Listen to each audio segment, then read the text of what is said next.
I'm not giving you the social media, blurb where I guarantee that Aaron Rodgers is going to get cut on Tuesday. I'm not going to do that. You would love that. You just did. Yeah, you would. Aaron Rodgers, you said Aaron Rodgers is going to get cut on Tuesday. Mike Florio's clip right there. Mike Florio's take that's too hot for part of my take. He doesn't even want to say it. On today's Pardon My Take, we have our good friend Mike Florio on the show to get us ready for the NFL season. It's football week for real. This week, we're going to do our college football preview on Wednesday with Brandon and Tom Fernelli. Today we have the Mount Rushmore of Hall of Very Good. So the Hall of Very Good, which should be fun. There should be a Hall of Very Good. Yeah, there should be a Hall of Very Good. We're going to make one today. I like it. We have Tommy Fleetwood winning the Tour Championship. We have some NFL news. We're getting ready for the start of football. Couldn't be more excited. We have Who's Back, and it's all brought to you by our friends at DraftKings. Touchdowns are coming. Are you ready? The NFL season is almost here, and the DraftKings Sportsbook is your ultimate destination to bet on every big play. As an official sports betting partner of the NFL, DraftKings is where touchdowns can turn into payouts all season long. DraftKings Sportsbook delivers nonstop NFL thrills. Whether you're chasing a first touchdown score, hitting anytime TD props, or riding the wave with live in-game betting, every play becomes a shot to win big. New customers, bet just $5 and instantly get $300 in bonus bets, plus score over $200 of NFL Sunday Ticket from YouTube and YouTube TV, so you can catch even more touchdowns every Sunday. Download the DraftKings Sportsbook app. Use code TAKE. That's code TAKE to get $300 in bonus bets instantly when you place your first $5 bet, plus over $200 off NFL Sunday Ticket from YouTube and YouTube TV in partnership with DraftKings. The crown is yours. Okay, let's go.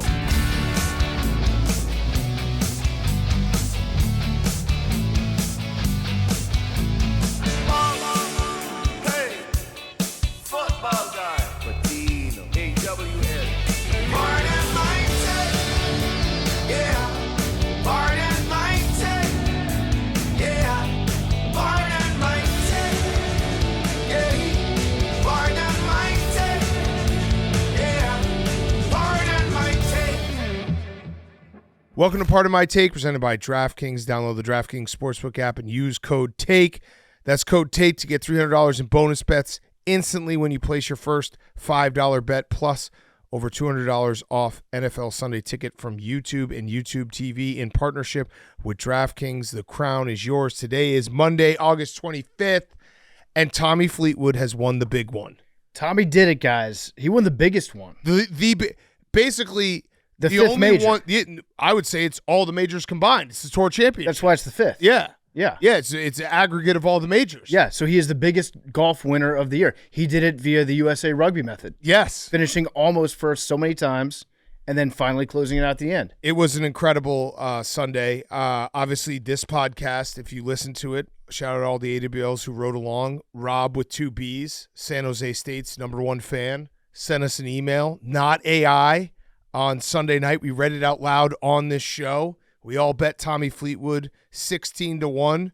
Robb, all-time email by Robb, and also he explained it after, which didn't really make sense to me. I was corresponding with him. I gave him a little. I wet the beak a little, gave him a little something for the tip and winning the bet. But he said he was at the gym and he thought he saw an AI Najee Harris, and then he was on the Stairmaster trying me hardest. Wait, you do it better than me. Trying me hardest. Yeah, he was doing that. Doesn't every Najee Harris have AI? Yes, that's true. When you think about it. Yeah, that's true. Is that Jerry O'Connell? Just put the laugh track in there. Yeah, yeah. He then was on this Stairmaster trying me hardest, and he was like, you know what? I think Tommy Fleetwood's going to win, and also had AI on his brain, so that's why he emailed us. Specified that it was not AI. Yeah, he said Tommy will win this week and win the FedEx Cup. Take it. This is not AI, Hank. Yeah, I just thought it would be funny if Tommy, having been the guy that could never win, was finally able to win and ended up winning the entire season. The guy emails Max out of nowhere. He emailed me. I missed it. I saw it too. I went back and I saw. I think he emailed everybody on this podcast. Yeah. But shout out Robb and shout out Max for bringing it to our attention. And shout out Max. It pushed us over the edge. Betting on Tommy Fleetwood. I don't know about you guys. I didn't feel safe until I think it was after Cantlay missed his chip on 18 for Eagle. That's when I finally was able to breathe out a little bit. Yeah, I was just watching being like, listen, Tommy Fleetwood, incredible story. It's proven record that he has no clutch gene. He has a little bit of one now, even though he was up 3 strokes. But like coming up to 15 where Scotty Scheffler, who was red hot, a big problem, went in the water.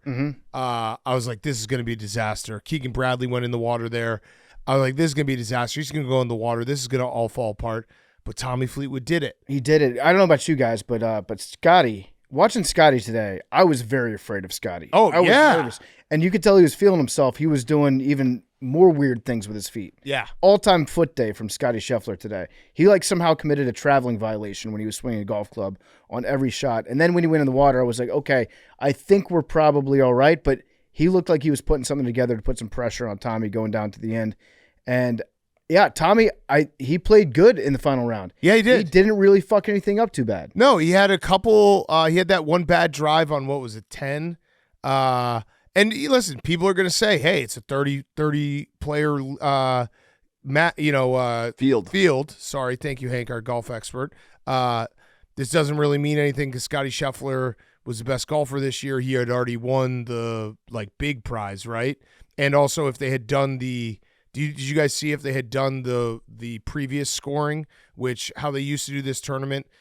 If you were the best golfer, you're the number one golfer, you were started minus 10 and the corresponding. If they had done what they had done in the past, Tommy Fleetwood would have lost by 1 stroke. Oh my God. Which would have been devastating. That would have been terrible. It was also nice to see every other golfer be like, thank God Tommy won. Yeah, Justin Rose. They're all rooting for him. Scotty, he seemed to be happy too. Everyone seemed to be genuinely happy for Tommy Fleetwood. LeBron was very pumped for him. LeBron was so pumped. I was nervous LeBron was going to jinx us. He's also locked in on golf. Henry Lockwood and Skip Bayless, 2 minds that think very much alike. I don't know if you saw, but Skip basically stole Hank's take. That's how you know Hank he's in rare form. Yeah. When he has it. Let me pull up the exact. I did see this. Yeah. Yeah. LeBron, shouldn't you be in the lab working on your free throws instead of wasting your time watching your new obsession, golf? Mm-hmm. It's a good point. That literally Great was point. just a bar-for-bar stolen take from Hank from last week. He makes a great point. Great point. I find myself agreeing with Skip Bayless more and more the older I get. Not Hank, though. Not Hank. And Skip says it's got some cachet that Hank doesn't really bring. But when Skip says something, I'm like, you know what? Hank was right. Yeah, he was. You were right, Hank. Thank you. LeBron was a little too obsessed with it. I'm excited for Tommy, though. He's an all-time guy. It feels like he's one of the best guys on tour. He always faces the music. He always gets in front of the media. What were you going to say? I'll let you finish. He got his brains beat in year after year. Really good golfer who could never win a tournament. And then he finally did it on the biggest stage. And most importantly for us. Counter argument now. He's Ryder Cup. He's the enemy. Yeah, Yep. of course. Now, and he's always been good in the Ryder Cup because he's got his teammates. He can't win the big one. Can't win the big one. Yeah. Now I think he is a better golfer than human being. Before today, yes, Tommy Fleetwood was as good a golfer as he is, even better human being. Yeah. Not anymore. And it was cool because it was also it felt like everyone was rooting for him in this moment. It's always fun to have these sports moments where maybe the cynicism dies for a second and we're all like, hey, you know what? This would be cool if Tommy Fleetwood actually did this. I also think a big part of everybody rooting for Tommy was the fact that the PGA paired him up with Patrick Cantlay. The worst. In the final round. And everybody was just like, this motherfucker, you sent your cooler out there. Oh, the scores. That was just the scores. What? Yeah, they probably said, let's get Cantlay out there. Like the PGA. No, they did. No. That's not how they do it. You don't understand how they make fights. They don't do it that way. You don't know golf. They wanted Cantlay to keep this storyline going. Wasn't Cantlay tied with somebody? Yeah, but it's where you come in the clubhouse. That was the correct. We all knew that if Cantlay was tied with anybody, he was going to be the guy that got matched up with him. Yeah, and his fat ass and his slow shots. God damn. That, but counterpoint. Actually, no, he's not going to be on the team. Never mind. What? He's on the team? No, he's not going to be. Good. On the team. Is Keegan going to pick himself?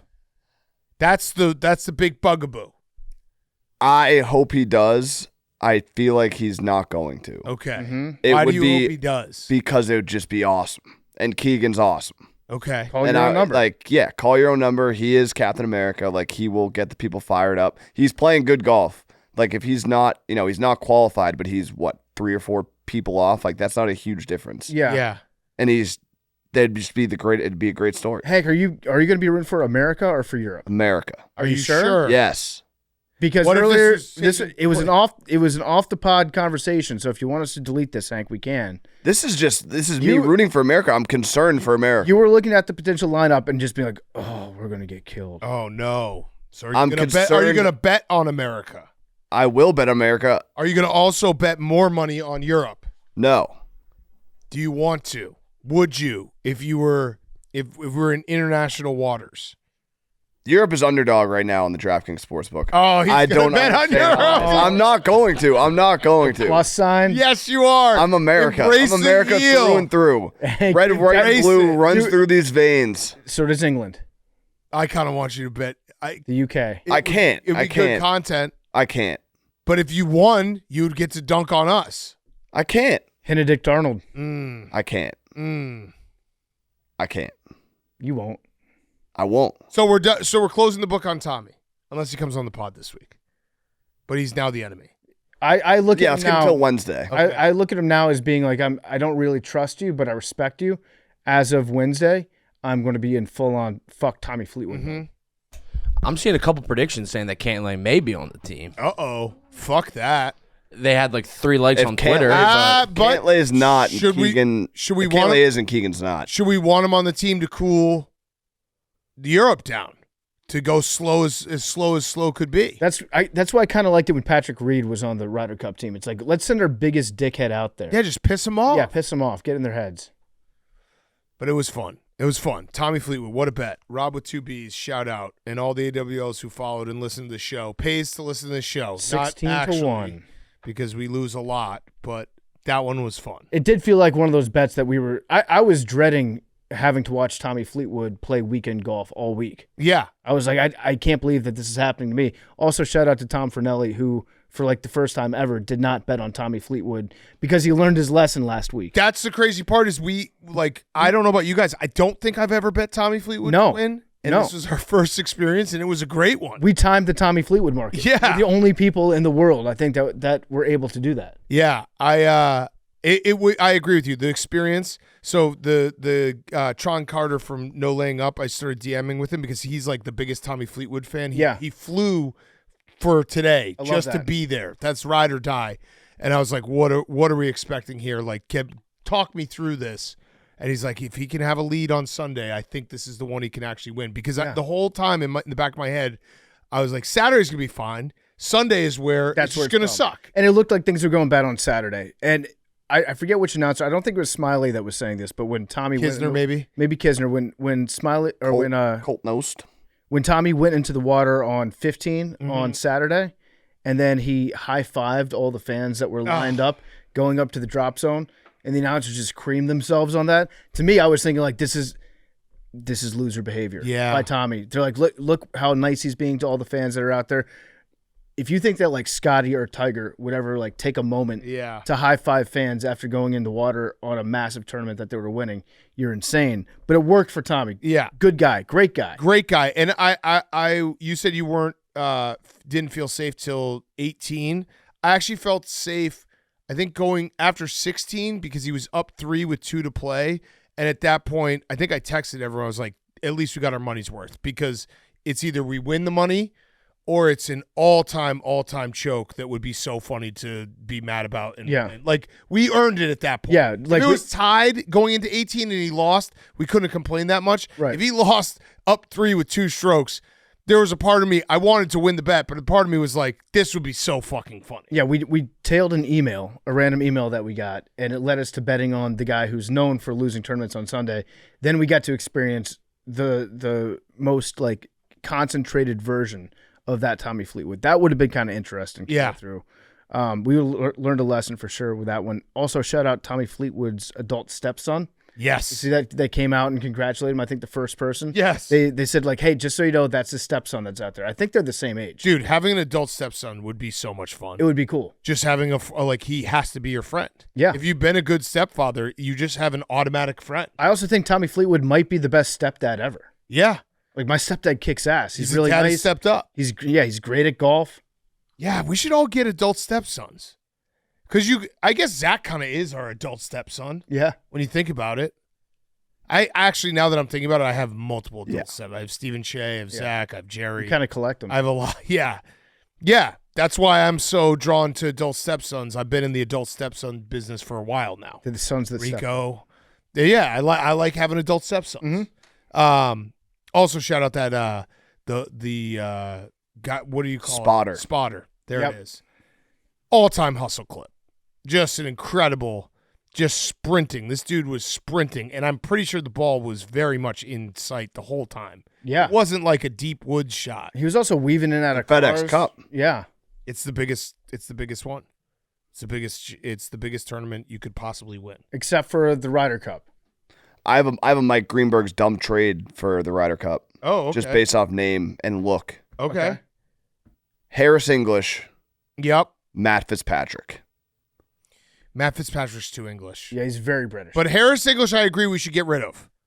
We'll take John Rahm. John Rahm is He went- ASU. He went to ASU. That's as Americans as it gets. Yeah, I think John Rahm would be the one we want to get. And also like Spain. Come on. It's not England. Yeah, it's not. Yeah, Harris English. Seeing that name every time. 100% not. We got that fact right. Spain is not England. Yeah. Harris English, he's got to go. Yeah, but he's automatically on. The spotter was He's in. just so fast. He got under that rope. He weaved in between two cars. He looked ridiculous. He started like pushing people out of the way. I got it. This was memes at Camp Barstool. Yeah.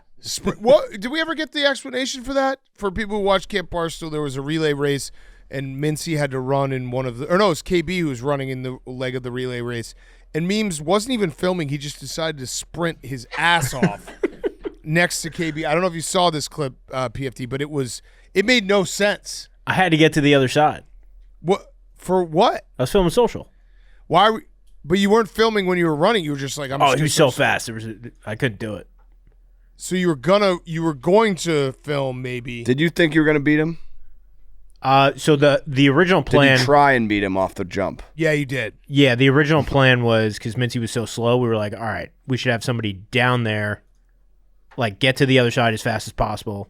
Like maybe could outrun him, so you could film. Speed demon. Yeah, Yes. watch this. Watch this, PFT. KB's running, so KB's taking the baton. Yep. He's running. You're like, oh, and there's Memes. He looks like that ref. Look at Memes. He's just going so fast through the woods. DK Metcalf. Yeah, what were you doing? I had to get to the other side. You were chasing him. You were chasing Kyle.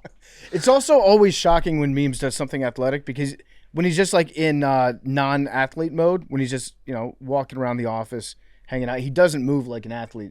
Yeah. But the second he has to do something sporty, it's like, oh fuck, where'd that come from, Memes? Yeah, he's D1 athlete. Yeah, All American. No, not D1 athlete. D2? D3. So D3 athlete. Memes, played D2 for a while. can I tell you something that I Could have played D1. Yeah, could have played D1. I was with my friends this afternoon. We got my college friends and all of our families. 9 kids. It was too many kids just in a backyard. And one of my friends was just like, we were just shooting the shit. And he was just like, that Memes guy is crazy. It was out of nowhere too. And I was like, yeah, he is. He's like you got to watch out for him. I was like, yeah, we do. He's a little bit dangerous. It was so funny. It was just out of nowhere. Like we weren't really talking about it. He's just like, yeah, that Memes guy, man. Watch out for him. He's like almost warning me for like being a good friend that I've known for 20 years, being like, hey, I want you to be safe. Like when you go to work, like steer clear of that Memes guy. Well, that's crazy, but I mean, you've tried to fight like everyone in this room. You said that you were going to blow yourself up. Yeah. No, I've that watched was you a big ball threat. your fist against myself, against Hank, Max. I've watched that happen. What was my name in your contact for a while? enemy. What is? Yeah, I remember the time when you kind of stepped to me. I was like, shit, man, is he gonna punch me? No. I like it though. It's a good. It's what we need on this show. We need one person who's just mad at the world, and we'll sprint after Kyle when needed. Enemy is insane. Enemy's so funny. What'd you do, Hank? Nothing existed. You can't exist. If the Jets ever get good, I'll be happy. Okay, we'll have. Yeah, but then you'll be like, I remember everybody that talked shit about the Jets on the way up. Yeah. Fuck you guys. Pull a Billy. Say I feel bad for you guys. Yeah. Yeah. Man, we should write a whole chapter on that. All right, other sports news. Hank, question for you. Yeah. I'm assuming you watched all of Iowa State versus Kansas State in Dublin. No. Why? It's football in a foreign country. That's a good point. But I was not watching it. Oh, It was the last weekend of summer, last Saturday. Did you watch on the broadcast when the team went around asking people in Ireland, like, what is a touchdown? Yeah. And nobody knew anything about Well, that's football. Ireland. They haven't been conditioned to football since, 2007. Did you watch on the broadcast when you could not see any of the numbers on the field or anything on the field? Again, this is Ireland, soccer England, field. big difference. We all know that. Do we? Doesn't really rain in England. England's been conditioned to football for a long time. Ireland is new. Did you watch the opening drive where there was No. a muff punt and then there was an immediate fumble on a toss on the goal line because it was too wet and the rain was too bad? I did not. Mm. It's week 0 for everyone. Yeah, it was fun Groundskeepers, at too. the end of the game when there was a fourth down. I think Kansas State was trying to convert it to I think they were down 3 and just had no idea where the ball was because we couldn't see any of the markers. That was definitely a first down. Definitely first That was down, but I definitely a also first don't down. know because I couldn't see anything. Did you watch that, Hank? Missed that. Okay. Did you watch the starting quarterback of Kansas State's dad fight his son after the game? I did catch that one. Okay. Which, by the way, I have zero problem with that. The dad whooped his ass. Yeah, but it's also like if the dad was fighting another Kansas State fan or an Iowa State fan, that's a problem. This is just they're just having it out as a family. Yeah. Like, let them have it. Ties are like kissing your sister, and losing Farmageddon is like fighting your dad. Yeah. Two grown men related should be able to fight like this. By the way, didn't Ireland already have a Farmageddon in the 1800s? Yeah. Nobody could eat potatoes Everyone for came like here. a decade? Yeah. Everyone came here. That was England's fault. It's true. Everything Bad is. guys. Bad guys. Hank wants a Super Bowl there. I did like watch. I really enjoyed having football on, though. Oh, yeah. It was the best. It was the best. And we're going to, like I said at the beginning of the show, but Wednesday is going to be our big college football preview. We're going to have Brandon Walker versus Tom Fornelli, round 2. Mm-hmm. Brandon Walker is our standing college football expert on this show. Yep. He won last year. 1 year recurring title. Mm-hmm. We're going to have them both in studio. We're going to break down the whole thing. We're going to get everyone ready for week 1 coming up. I got a dumb thought, Big Cat. Yeah. This is my prisoner of the moment of the week moment. Oh, I like this. Jalen Hey, Daniels. give us a sound. Prisoner of the week. Okay, we prisoner go. of the week of the week. Prisoner of the moment of the week. Yep. Why shouldn't I put a future on Jalen Daniels to win Heisman Trophy? I don't think Kansas is going to win enough games. Okay. That would be my Okay, can I give you a counterpoint? yeah. His name sounds a lot like Jaden Daniels. Yes, of course. It has for his whole life. I know. What if it was a combo year? MVP Heisman. You can try it. Jay and Daniels. Great parlay. odds. They have to win the Heisman. You got to win at least. I'm going to say 8 games. Yeah, so 8 games was last year. I think was Travis Hunter. let's take a look at Kansas' schedule. They play. So they beat up on Fresno State. Yep. They play Wagner. Okay, win. That's a win. They got to go to Missouri. That's probably a loss. Mm-hmm. They're at home against West Virginia. They could win that. Cincinnati at home. Cincinnati's going through some rebuilding. New stadium. They like that stadium. UCF at UCF. UCF's probably going to be wearing some like cool astronaut jerseys or something. Wagner's really giving me pause though. At Texas Tech is a loss. Okay. Kansas State, they're at home, but that's a tough game for them every year. Yep. Oklahoma State at home, at Arizona. Then they play at Iowa State and Utah to finish. I don't know. There's a few losses in there. It's 60-1 on the DraftKings Sportsbook right now. It's not crazy. I'll say it. Yeah, I mean, listen. That's just him for Heisman? That's for Jalen Daniels for Heisman. Yep. Kansas is one of those teams. If they could get to 9 or 10 wins, like that would be, and he plays. He's had flashes of it. Again, this is entirely based on me watching. I did see him play a couple times last year too. He was just nodding his head. Big 12. Big 12. I forgot Kansas plays in Big 12. Wide open. Travis Hunter played in Big 12. That's facts. Good point. It's facts. Conference of Heismans. Do you want to do it? I think I have to. I got a couple nickels in my pocket jingling around after Tommy. Yeah, I mean he's an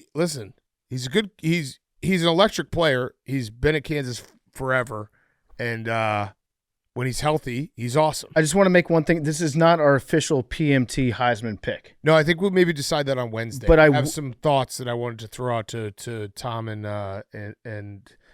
Brandon. But I will be talking about all the good things that Jalen Daniels does this year. Yeah, do it. Okay. Do it. He's so good. Did Kansas open their new stadium? I think they did. Yeah. So that has to be a little bit of a bump. Lot of buzz in Lawrence. A lot of buzz. Okay. Other things we got going on. We got the final week's preseason done. Any notes from it? No, I didn't really have any notes from it. Shedeur Sanders looked bad, and the internet is a stranger place than I even thought that it was. The takes are wild. The Shedeur takes are crazy out there. They think that the offensive line is racist. They think Kevin Stefanski's racist. Mm-hmm. Let's see. I bookmarked a few of these. Yeah, Kevin Stefanski is the clearest example of what systemic racism actually looks like. That's quite a take. Yeah, there's probably a couple better examples you could use. Yeah, and also Shedeur. I mean, it appears to me, this is from our guy, Robert Little. It appears to me Coach didn't want Shedeur to go win the game because he didn't want to hear all the convo about Shedeur leading a great 2-minute drill. Now who knows if he would have or not, but Coach didn't want to take that chance. One of the last memory of him was looking bad, so when they bury him, it would look justified. Mm-hmm. That's shady and untrustworthy behavior, so they should just let him go. I don't know if that's what happened. Listen, the Cleveland Browns, they are willing to overlook a lot of stuff at the quarterback position. Mm-hmm. I think having to do like 1 or 2 extra seconds of an interview after a preseason game is not going to impact what the Browns choose to do with their quarterback rotation. Yeah. So Kevin Stefanski gives Dylan Gabriel easy short routes with max protection, then gives Shedeur Sanders bullshit plays with an O-line that looks like they just ate a gang of little Debbies. Fuck you, Browns. Trade Shedeur. That's what an O-line should look like. Yeah. I actually think that Kevin Stefanski starting DTR in actual NFL football games is concrete evidence of him not being racist. Correct. And It's like case closed. also, he's a very good coach, one coach of the year. And it's also, again, we're going to get to this with Florio. It's not the difference of Shedeur starting or not. It's just where he is in the depth chart, right? Yeah. Joe Flacco's a starter. Right, Joe Flacco's a starter. Shedeur, when he plays, he's going to not be playing with the starting offensive lineman. Correct. And also, Shedeur was not really doing his line any favors. No. He was like running backwards. He drifts. Yeah. Yeah, I hope that Shedeur's in the league. I hope that he plays. good for the take system. It's great for the take ecosystem. Mm-hmm. We need that. The Little Debbie thing reminded me, what is the booger? What was the resolution you came to? Yeah, so this, I should have mentioned it. We'll have Booger on maybe next week. So I tweeted, today's the day for Tommy Fleetwood. I don't think Booger knew that we had made the bet. Thanks for listening, Booger. And he said, I'll make you a bet that if Tommy Fleetwood wins, I'll buy your donuts for a month. And if he loses, you can't eat donuts for a month. And I said, hey, look, Booger, appreciate it, but why don't we do a different bet? I don't need you to buy my donuts. Tommy Fleetwood's going to win this. And when he does, you have to eat 12 donuts on PMT. I like that. So he now has to eat 12 donuts on PMT, and I will have the footage of him being a fat fuck that every single time he tweets mean things to me, I'm just going to be like, hey, Booger, here's you stuffing your face with donuts. But isn't Booger eting 12 donuts during an interview going to make you insanely jealous? Oh, I'll probably have my own donuts. Okay, yeah. Victory donuts. I mean, I'll accompany him. You think you could eat 12 donuts? No, I'm not going to eat 12. No, I know. That's hard. Yeah, no, it's going to be difficult. I think I don't know what we're going to do. Maybe we'll do, I was thinking about it. maybe we'll have him on next week, and we'll have him picture in a picture because it won't be good podcasting for him to eat into the mic. So picture in a picture, and he can't talk till he eats the 12 donuts. I like that. You know? So he has to listen to us tape part of. He has to listen to us tape part of Pardon My Take. Yeah. He's just sitting there. The AWLs get to watch him eat 12 donuts. How about guys on chicks? Boogers eating donuts during guys on chicks. And then when he's done, we're just like, hey, Booger, first question. He's just 12 donuts deep. Yeah, it's good. Yeah, it's going to be fun. Also, I should have mentioned there was a very funny tweet that I bookmarked because I was going through my bookmarks just now about Tommy Fleetwood. And I was looking because at first I was like, no, I'm not going to get got. But then I was looking at the follow-ups, and this girl seems real. She said, Dad's glad Fleetwood finally closed out a moment. This is from Francis. And then it's a text from her father. Cousin Dickie passed away Wednesday. He just turned 74 on August 10th. A barrel of fertilizer fell on him and broke a lot of bones and punctured a lung. Had much internal bleeding. Happy to see Fleetwood finally win one. All in one text. Such a dad text. I love that. And then her follow-ups, I was like, I don't want to get got. And she was like, yeah, my family was in farming. This is a real thing. This is how we break the news to each other. That's how dads do it. Okay. What else we got before we get to who's back? And then we have some Mount Rushmore. Oh, don't call Michael Penix Michael Penis. Don't do that. Do not. He will fight you. Do not call him Michael Penis. And Ohtani also got into it with a spectator. He did. And by get into it, he hit a home run and then found the guy and then gave him a high five. Oh, okay. So, yeah. That's Ohtani getting into it. Yeah, he got into it. Cubs also might be back. 5 games back. Kyle Tucker just need to sit for a little bit. He's got 3 home runs in the last 3 days. Yeah. QB's Ben DiNucci, very funny tweet from the bar. Yep. Yeah. It's like no beer hits like getting your cut from your 12th team beer. Yeah. Yeah. Who can relate? I think Ben DiNucci will be on another roster at some point this season. I hope so. I don't think we've heard the last of Gucci DiNucci. Yeah. Yeah, that was it sucks for him. Yeah. Also Cal Raleigh hit his 49th home run. Yep, he hit 2. He hit 2. He hit 48 and 49 and most home runs in the season by a catcher. Salvador Perez was I think he had 48. So he beat that, and he's going to be the second Mariner ever with 50 home run season. Pretty crazy. Good Insane season. Hank, where are you at? Are you? If the Red Sox won 3 out of 4 against the Yankees, if they had swept, I was ready to push the button. I'm still not on the bandwagon. You guys have the wild card, right? Yeah. You got to push the button. Do I? Yeah, it's basically September baseball. You got to push the button. Get hot. It's not September baseball yet, though. But get hot. It's basically September baseball is what he said. I said if they swept, I was all in. I'm basically all in. Okay, I'll take that.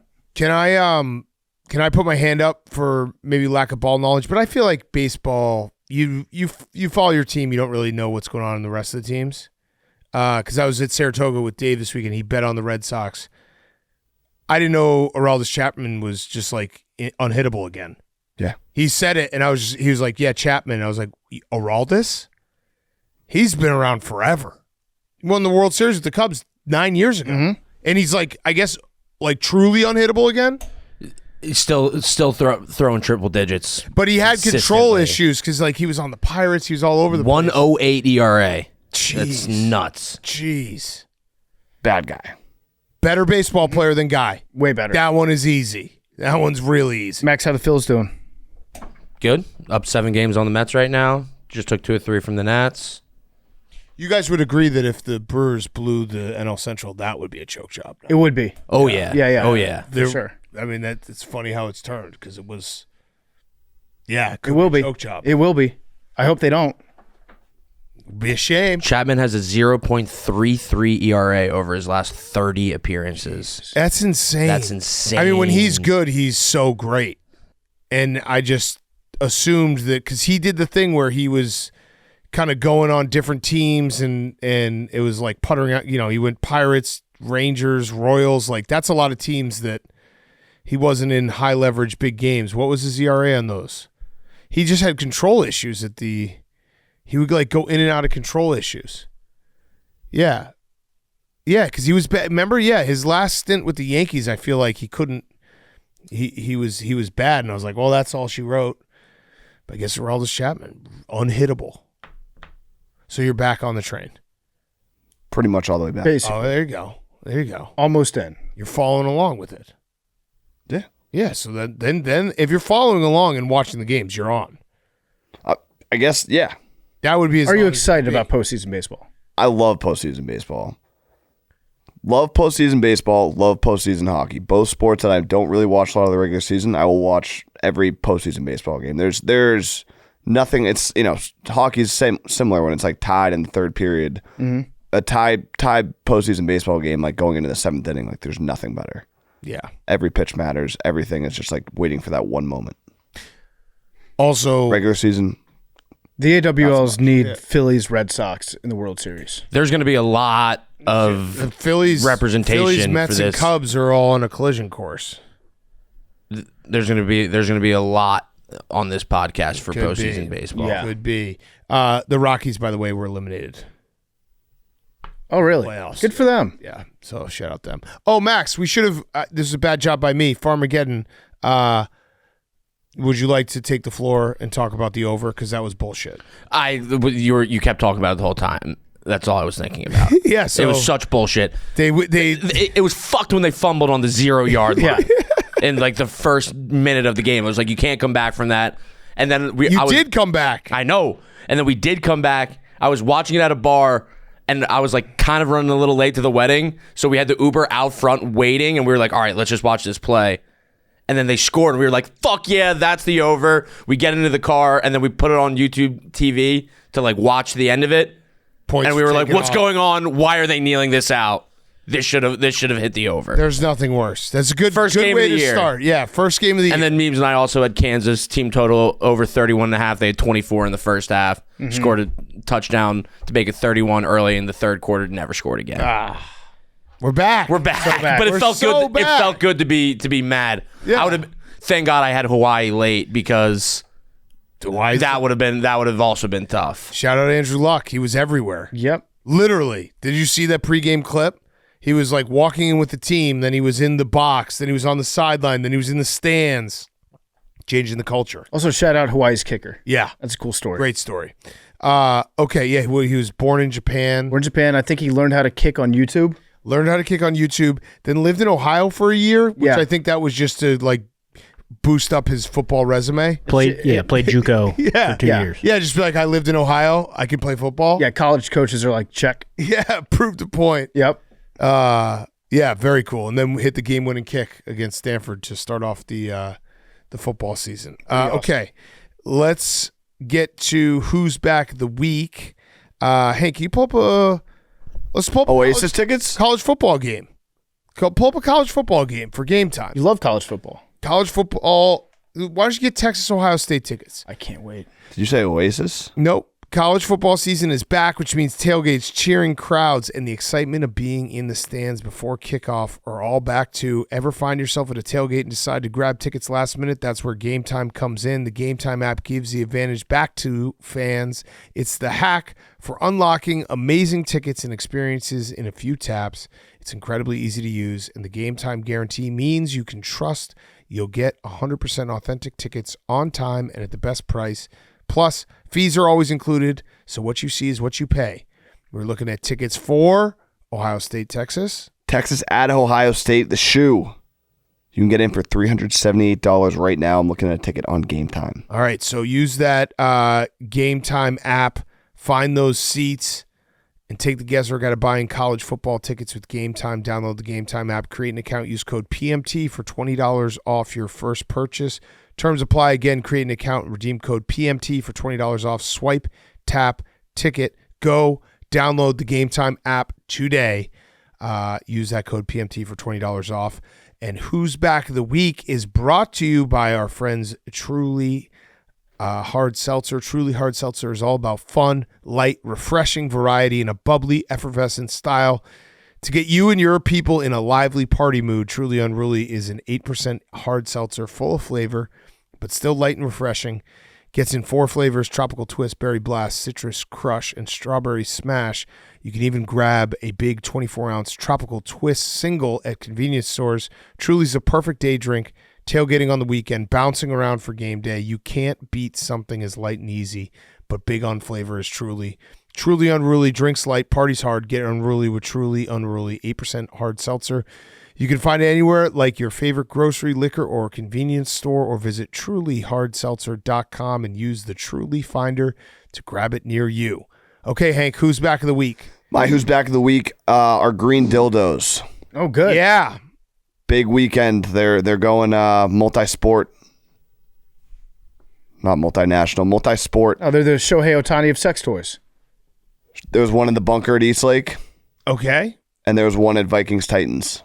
Oh, okay. So we're confusing the masses. I like this. It's a sport. Did you say them asses? No, the masses. The masses. So what are they doing for the crypto thing? Might be. Because that's when I'm out on it. Yeah, agreed. If it's just for the love of throwing a green dildo, I'm in. If I think that we need to change up the color. I'm not going to support green dildos anymore. But if it's like a flesh color, I'm fine with that. You want it more realistic. What color flush? I just it doesn't matter. Across the spectrum. Okay. But the green dildo, to me, now that's been sullied by the crypto plug that they're doing for it. Yeah. Hank, what were your scores this weekend? Played good Friday. Shot 89. Played really bad Saturday. Club championship 103. Didn't even make it to day 2. Shot 94 today. Oh, congrats. Not great. 103? 103. It was a disaster. That's ugly. Really, really bad. So were you not watching Tommy today? I was watching Tommy today. I played early. You weren't watching Kansas State, Iowa State? No, I saw it when I went in the clubhouse to make the turn. It was on the screen. I was like, "Oh, football!" I did take a nap for a little bit of Tommy today. It was nice. Oh, you got it on Sunday. Yeah, it was yeah. nice. But did you realize, if you had realized it was in Dublin, would you have stopped playing the round? I actually knew it was in Dublin. Oh, no. But yeah, no, still no. No, okay. Guy I was playing with actually his son, or he just dropped his son off at Iowa State. He's telling me, he's like, "Oh yeah, they got to give me his kids." I was like, "Is that today?" He's like, "Yeah." He's like, "Oh, college football does. back." College football sneaks up on Hank every year. Week 0 does that. Yeah. Well, no, week like 5, 6, 7, all of it. Yeah. Like they're doing this again? Are you locked in for this weekend? I'm never locked in for Do you college have a new football. team? No, UNC. Oh, okay. Yeah, that's Yeah, right. UNC. That's right. That's right. Okay. PFT, you're who's back? College football has passed me. I'm 32. Never stuck. Never stuck. You never know. The Washington last year was fun. I don't even think Hank really likes football. I do. Listen, I'm here. I'm watching more football than anyone on the weekends. Those are 2 words that don't appeal to Hank. College. I love football. I've had most championships on this team. Well, yeah, that's my point. You like winning football. Yes, as anyone should. But you don't like football. Correct. I have a standard. It's called having. I have a standard. I have a standard of excellence, and other people should too. If I was memes, I wouldn't even follow this joke. All right, PFT. My who's back of the week is China. Oh, Chinese Taipei won the Little League World Series. Congrats to them, to the kids. Great group of kids. They call it Chinese Taipei, but I want to say for all intents and purposes on this show, that is Taiwan. Taiwan won the Little League World Series. are we about to go there? I'm going to go there. I don't know why the crew in Williamsport is just getting bent over by President Xi in China, and they're just ceding control of Taiwan to the Chinese government. So that's Taiwan? It's Taiwan. Oh. I call it Taiwan. You call it Taiwan. On a map, it says Taiwan. I didn't know that was Taiwan. But when it's in the Little League World Series, they just say, "Oh yeah, that's actually property of China." And So the that's- Olympics. And the Olympics. Yeah, That's the Olympics does it too. That's Chinese Taipei. No, that's Taiwan. It's I'm going to go there. I recognize the sovereignty of Taiwan. Let's go. As a nation. And that's the country that's cheering for those kids. I didn't really watch any of the Little League World Series, but I saw that they beat America in the finals. Hank was probably very happy about that. Yeah, I don't know if it was our schedule this year, but I usually watch a little. Just missed all. I think the travel days, I was watching Braintree, then they got eliminated. I kind of tuned out. yeah. Yeah, I think they had Frankie a pitcher. Fasoli. They had a pitcher that threw over 80. Chinese Taipei. Taipei did? Whoa, Taiwan. Taiwan. Taiwan. They won't hear this though. Taiwan? Yeah. Will they? I think so, yeah. They can get PMT? Yeah. All right, shout out Taiwan. They are not. They are not part of China. No, Hank, you're mixing it up. Taiwan, they can listen to Part of My Take. China cannot listen to Part of My Take. Got it. But they own Taiwan. No. Taiwan's its own country. They own America, Your and brain- they can tell us your brain we has have to been- call it Chinese Taipei. Your Is brain that has- what's happening? Big Cat's brain has been poisoned by the powers that be to think that Taiwan is owned by China. So then what are they beefing about? China wants to take Taiwan over again. And they're just They don't own any part of it right now. They don't own Taiwan. But they tell America you have to call it Chinese Taipei. They tell the Little League World Series, hey, you have to call it Chinese Taipei. And the Olympics. And the Olympics. They Were tell the people Olympics. complaining online about it? No, I just saw it and I got mad about it because frankly, I if you don't stand for something, you'll fall for anything. Listen, I'm gonna be a good team player. I'm gonna follow whatever you. I'm gonna follow you right now. Yeah, you can follow me. Yeah. I'm looking at Hank now. I'm with you. Hank I seems want- like he wants to call it Chinese Taipei. No, Don't I'm in. fucking I'm say in. it. I'm in. Don't Taiwan. say it. Zach.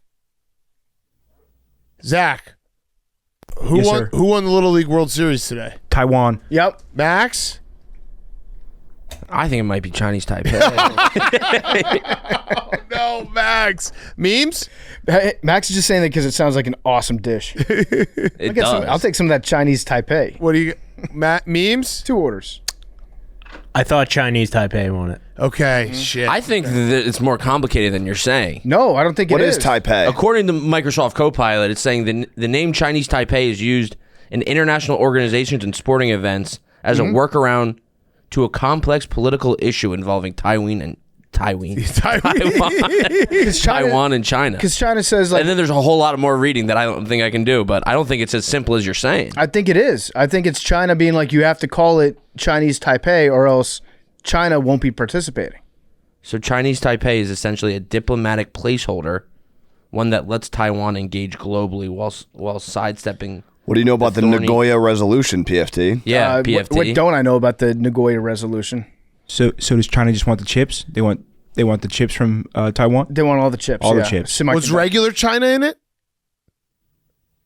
I don't know. I don't know if they're allowed to be. I don't know any of this. You're getting us into This is- murky waters here. Hey. Get us out. I told you I'd follow you. We're out. We're out of the murky waters. They can't hear us say this in Taiwan. Okay. Taiwan. Taiwan. All right. My Who's Back of the Week. I have 2. The first is ESPN deleting graphics. Yeah. I think this happened on Friday. But ESPN SportsCenter tweeted an artist did this, said all the icons, all the moments, all of ESPN, all in one place.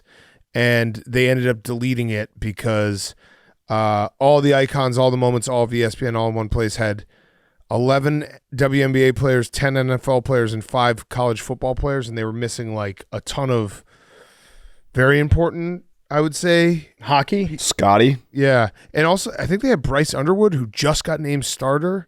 Windhorse was on there. Scotty Love that. was missing. Good for Windhorse. Yeah, who else was missing? There was only 3 MLB players, 3 NHL players. Blake Bortles?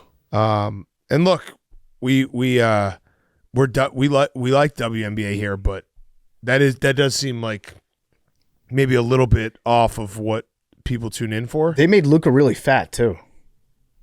That's Well, an he's old probably picture, fat again. Old picture of Luca.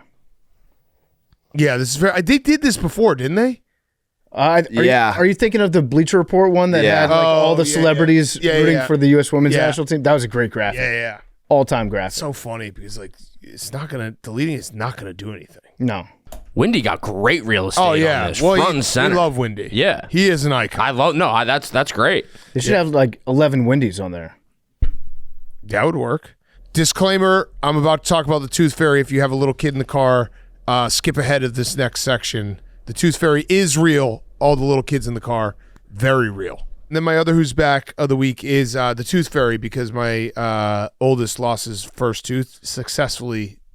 Tooth Fairy'd was a thrill. How much money? The Tooth Fairy only had 20s in his wallet that night, so the bar has been set a little too high. I think though I've Got how many teeth? It was one tooth. I've talked to some people. I think the Tooth Fairy has changed as the days, as we've, gotten in a little bit of different culture. Some of the other parents I've talked to, Tooth Fairy can give like sticker books and shit like that. So we'll mix it up. It won't be 20 every time. I mean, if you get But now if he's gonna you be disappointed if you every- get a yeah. sticker book, He didn't even after know what 20. 20 is. He was just A like, lot of candy. well, actually, it might be 100 now that Tommy Fleetwood won.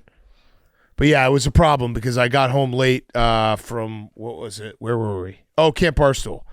and he had lost a tooth, and he was so pumped, and it was like I only had 20s in my pocket. Yeah, but I'm saying, how many teeth does he have to lose? A lot, but I think once they get to like 8 or 9, they realize this is all. I think you painted yourself into a little corner here.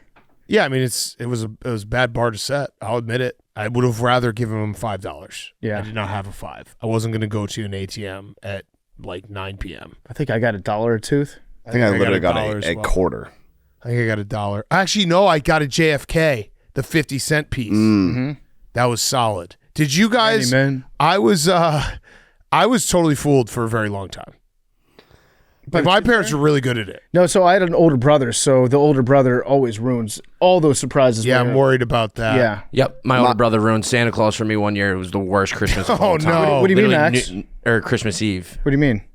You're ruining it right now. You ruin it. There's a kid listening right now. Yeah. Oh fuck. I Wait, went. we're just doing a segment. Now on you're Tooth swearing Fairy. too? Well, Tooth Fairy.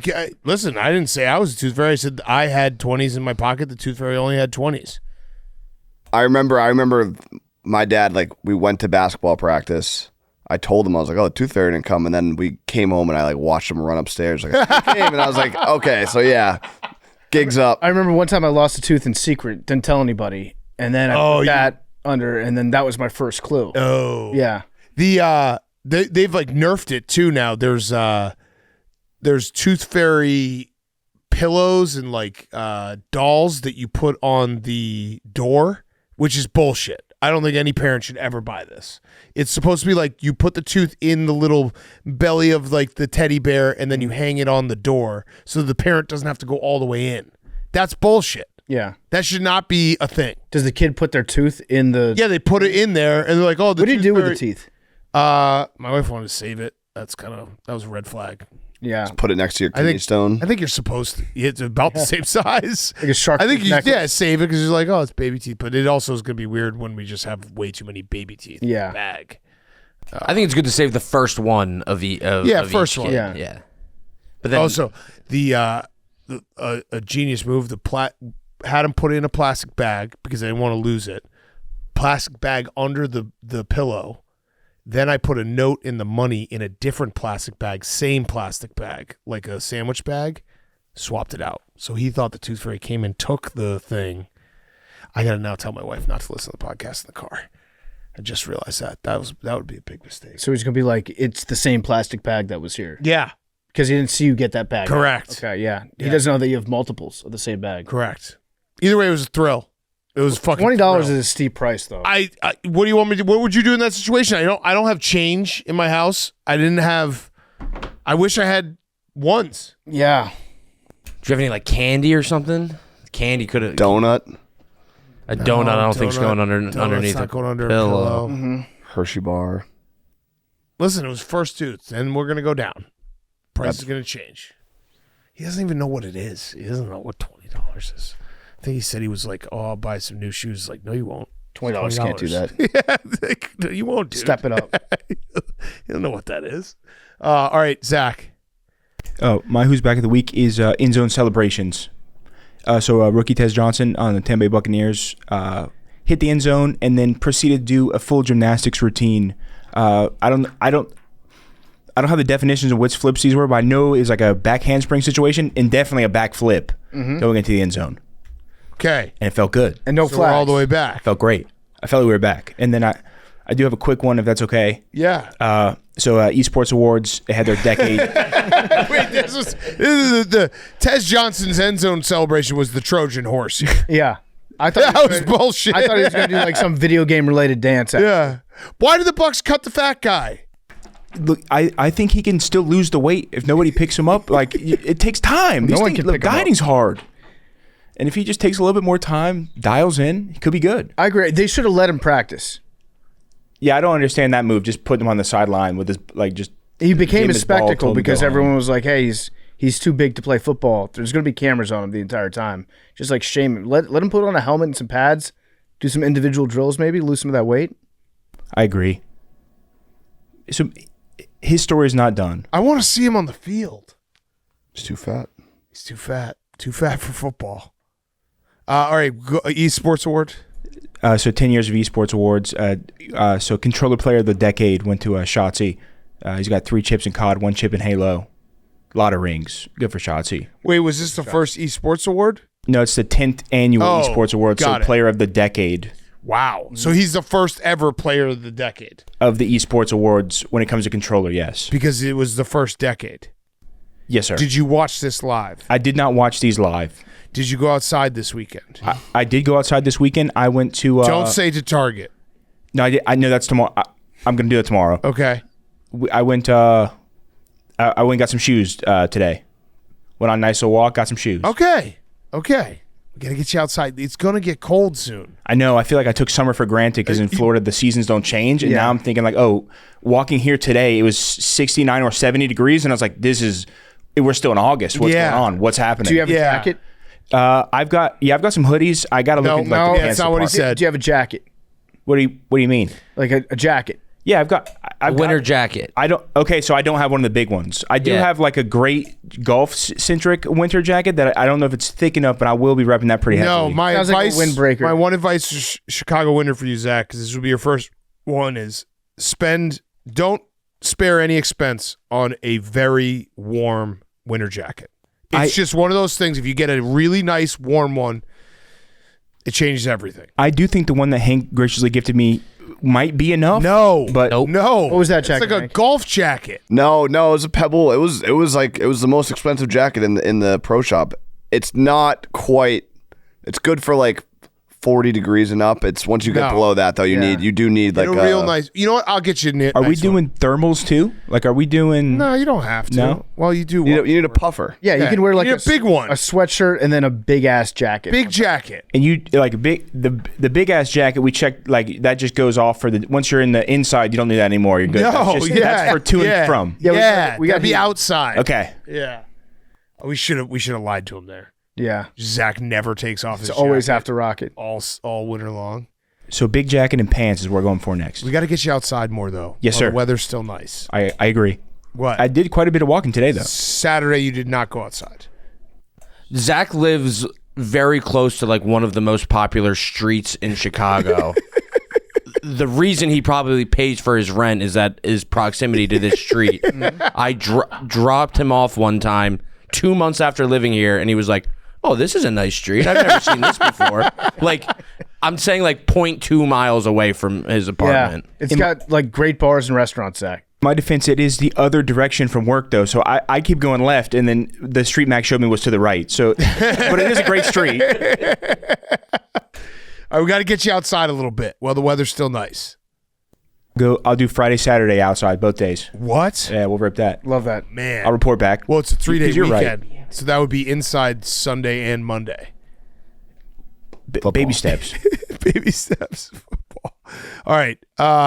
Let's do our Mount Rushmore, and then we have Florio talking football, getting us ready for the season. Before we get to Mount Rushmore, we are brought to you by YouTube. Football is back. The only place fans can watch every game every Sunday is NFL Sunday Ticket and YouTube TV. NFL Sunday Ticket provides NFL fans with the ultimate NFL viewing experience with features like multi-view, where you can watch up to 4 games at the exact same time, including red zone, key plays to catch up or replay the biggest moments in each game, and Jerry O'Connell's favorite feature, Fantasy View, to track your players' scores right alongside each game.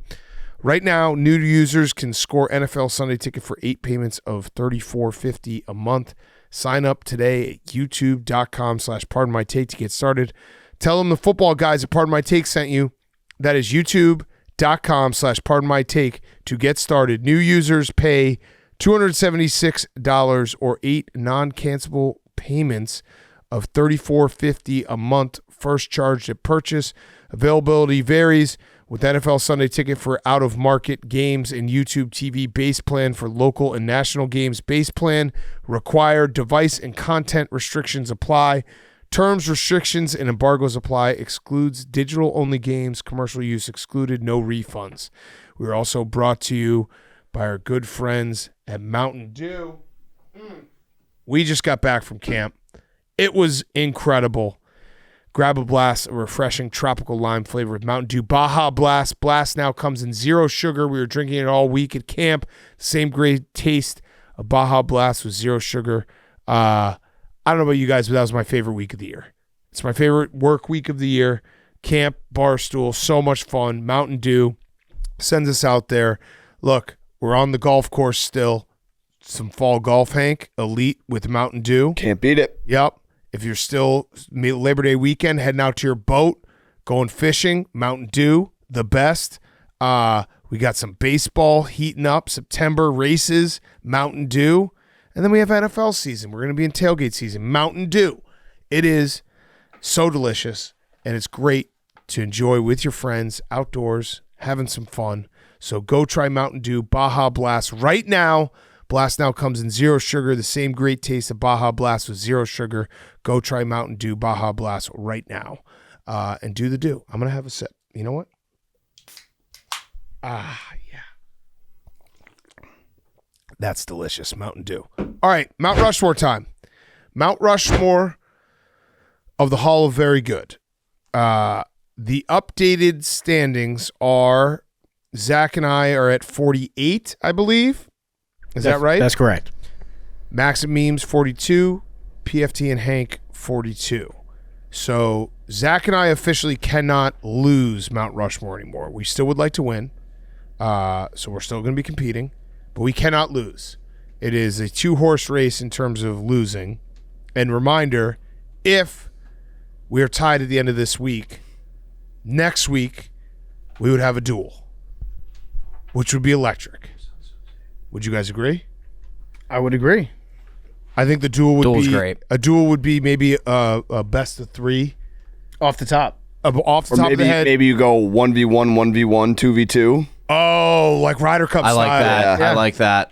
Wow. Zach and I will come up with the Mount Rushmores, and we just hit you guys with it, and you have to go off the top of your head. Could it be a scramble? Like I'll say my pick, Hank says his, and then we take the better one. That would also be electric. All right, I'm excited. Either way, I'm hoping for a duel. I'm But excited. We had a close Mount Rushmore on Friday. Very it was close. like 1%. Yeah. Zelda got smoked. Zelda again. Rightfully so. Big time. Now, I did hear from a lot Wrong. of... I heard from a lot of Zelda freaks online on Friday. too. Everyone. A lot of Everyone, so you must have won the poll. No, you Zelda guys. No, stands. you guys just play to the graphic. That's What what do we've you been doing mean? the whole time. What do you mean play to Just the playing to the graphic. Do You your guys little didn't do your draft little multiplayer Mario games. Kart. Yeah, you did. You, Yeah, you Diddy did Kong more- Racing was a better game than Mario Kart. You didn't draft that either? I know, but that's why I didn't draft it, because it wouldn't be playing to myself if I took Mario Kart Oh, when so I it's didn't just play. you on the team? That was a Did genuine. you play Mario Kart memes? I did. Mario Kart's a trash single player game. I love how you said that. That was very Long Island. So you could Long beat Say it that again. entire. Say it What? again. Mario Kart. You could beat Mario Kart in 20 minutes. So Max, you like Diddy over You guys Mario just Kart. you guys just never played. I did. You never had an N64. You only played Yeah. at other people's houses. What are you talking about? That's not true. Yeah. Yeah. That's correct for me. Not for me. And I said that on the things I Max make your is- friend's house Yeah. cool. Max is Diddy guy. You took Donkey Kong. Yeah. Yeah. That's Donkey Kong's a great game. Great, Yeah. awesome game. Diddy, not so getting much. it. I fucking get it. Oh, okay. Your guys' stupid little jokes. You think you're so fucking funny. No, I just think that Zelda. We haven't started this draft. It felt good to get that Zelda take off my chest too. Yeah, and so many people were trashing you for the Zelda. Oh, no. Why Zelda didn't you thing. win the graphic then? Because everyone's a bunch of losers who just play little Mario Kart in college. Like, that's the thing. It's no one back who was really playing N64 at the time. Not real If this draft happened while the N64 was still in play, our draft would have absolutely smoked. But it's all going back, and it's all kids in college who just play Mario Kart and do fucking bullshit. And they're like, "Oh, Mario Kart's the best fucking game ever on the N64." But Mario Kart fucking sucked on the N64. Wouldn't you say we didn't pander, because we would, if we had pandered, we would have picked Zelda. I said to Zach before, I was like, I never played Zelda. I don't like Zelda. I will say I love Zelda, but as a good teammate, No way. as a good teammate, way, Hank. What? I had the ball. as a good teammate, I had to support. Yeah, that was just being a good teammate. I had the ball. Are you Max. serious? That's crazy. Are you serious? Yeah, it's You're fun. not fucking with me? No. You actually like Zelda? Yes.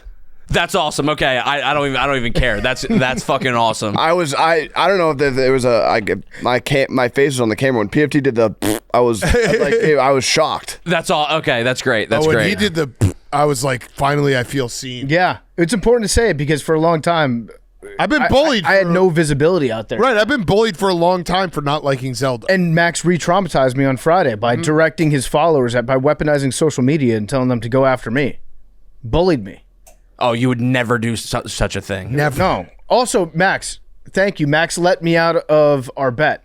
Yeah, I got got. Sometimes we get got. Max- A lesser man would have deleted, not me. Max let me out of our punishment on Friday because Also, by the way, did he was a sign on court- Friday?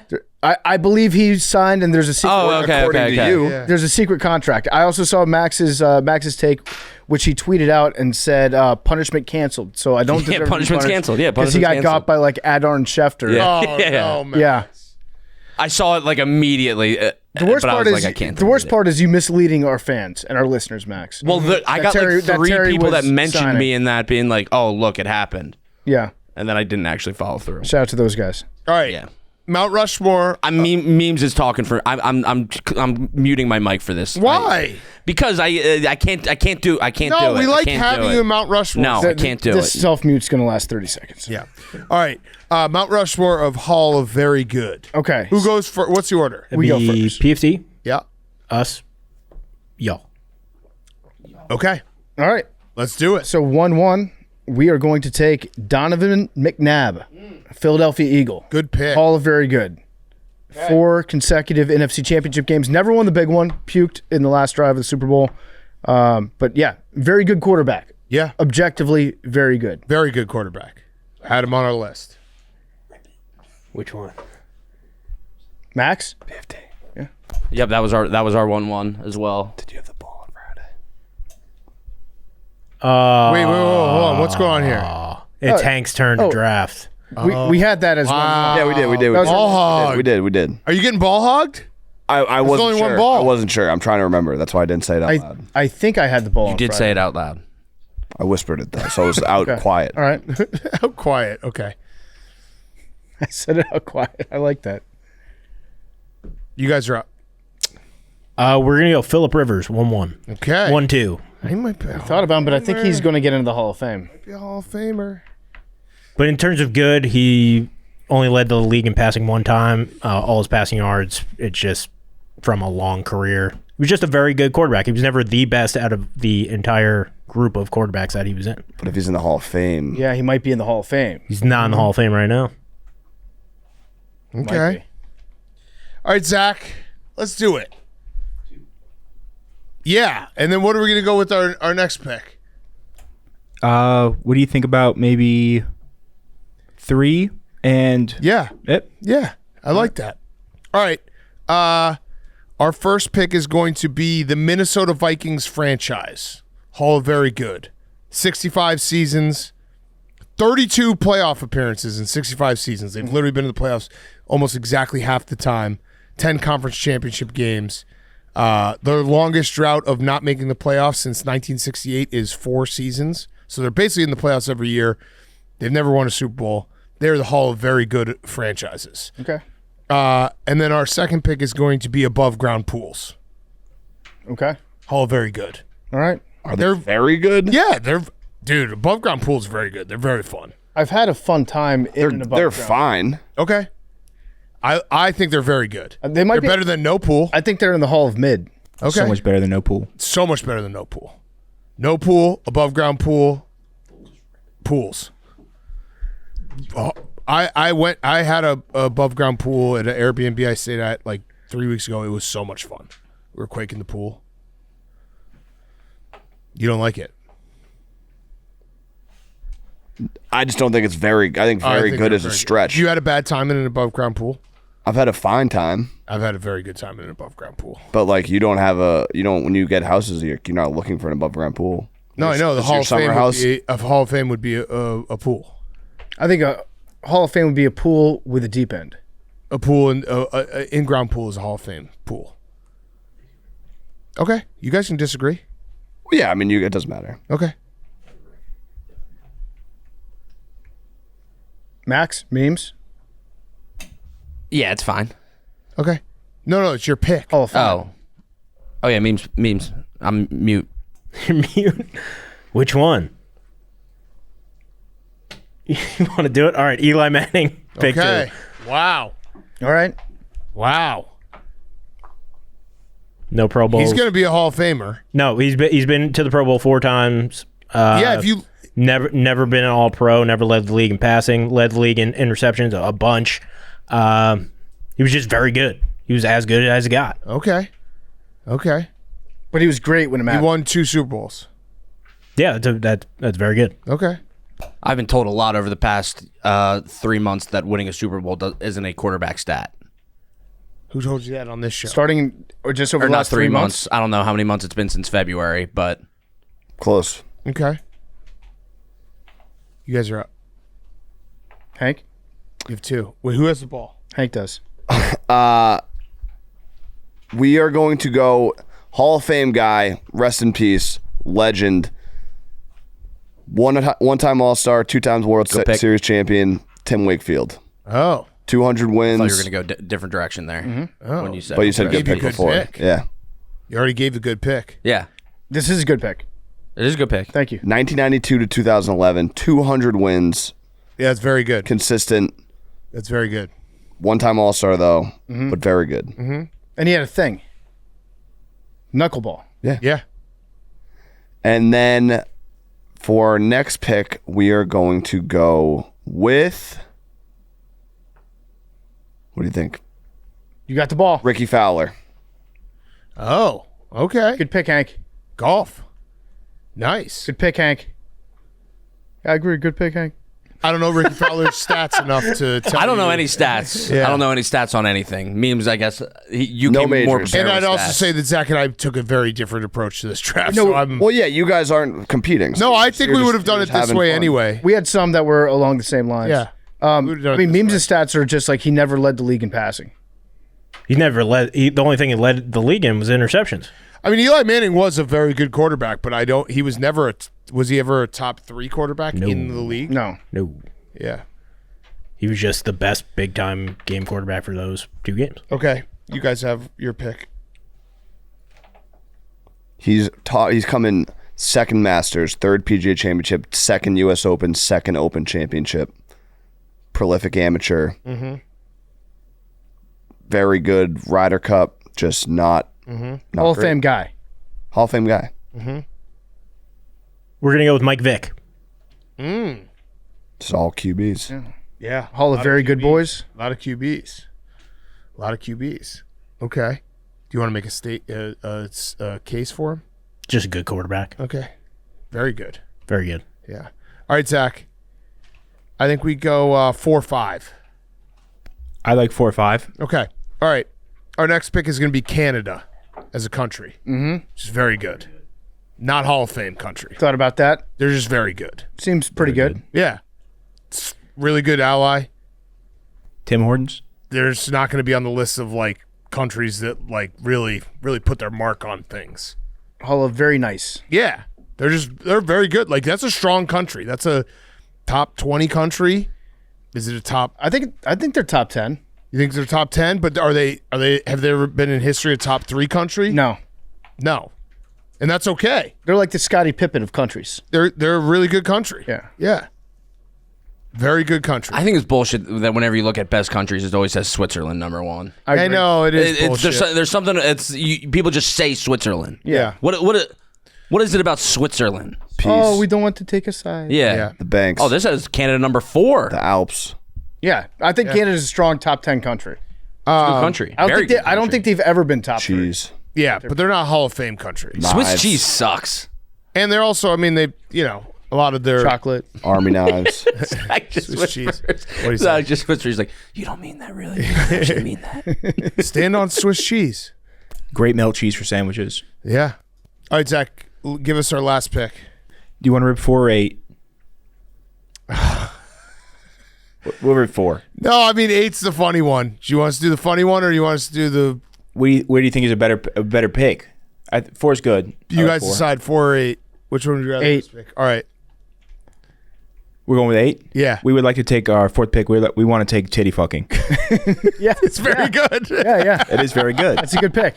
It's not Hall of Fame. Hall of Fame is sex. I would say it's less than very good. No, you're wrong. No. There's Personally, that's my. Yeah. It is it's very good, but you would rather be having sex. Yeah. it's never been top That's 2. Hall of I Fame. think this is kind of. No, you said it was bad. You said it sucked. No, I think I said Overrated. No, it was Things that are fun to try once. things that are fun to try once, Yeah. which is the perfect No, way to that's not. describe No, titty fucking. no, that's wrong. It's the perfect No. way to describe No, titty it's fucking. it's fun to do multiple It's something that you times. get so excited when you're like a teen. You're like, oh, I can't wait to put my dick in some titties. But then you do it, and it's like, this doesn't feel as good as it should. That was so fun. It sounds bad. That sounded really bad. You actually made it seem worse. Yeah. I Yeah, don't think I would ever want to titty fuck again after hearing Max Yeah. describe it.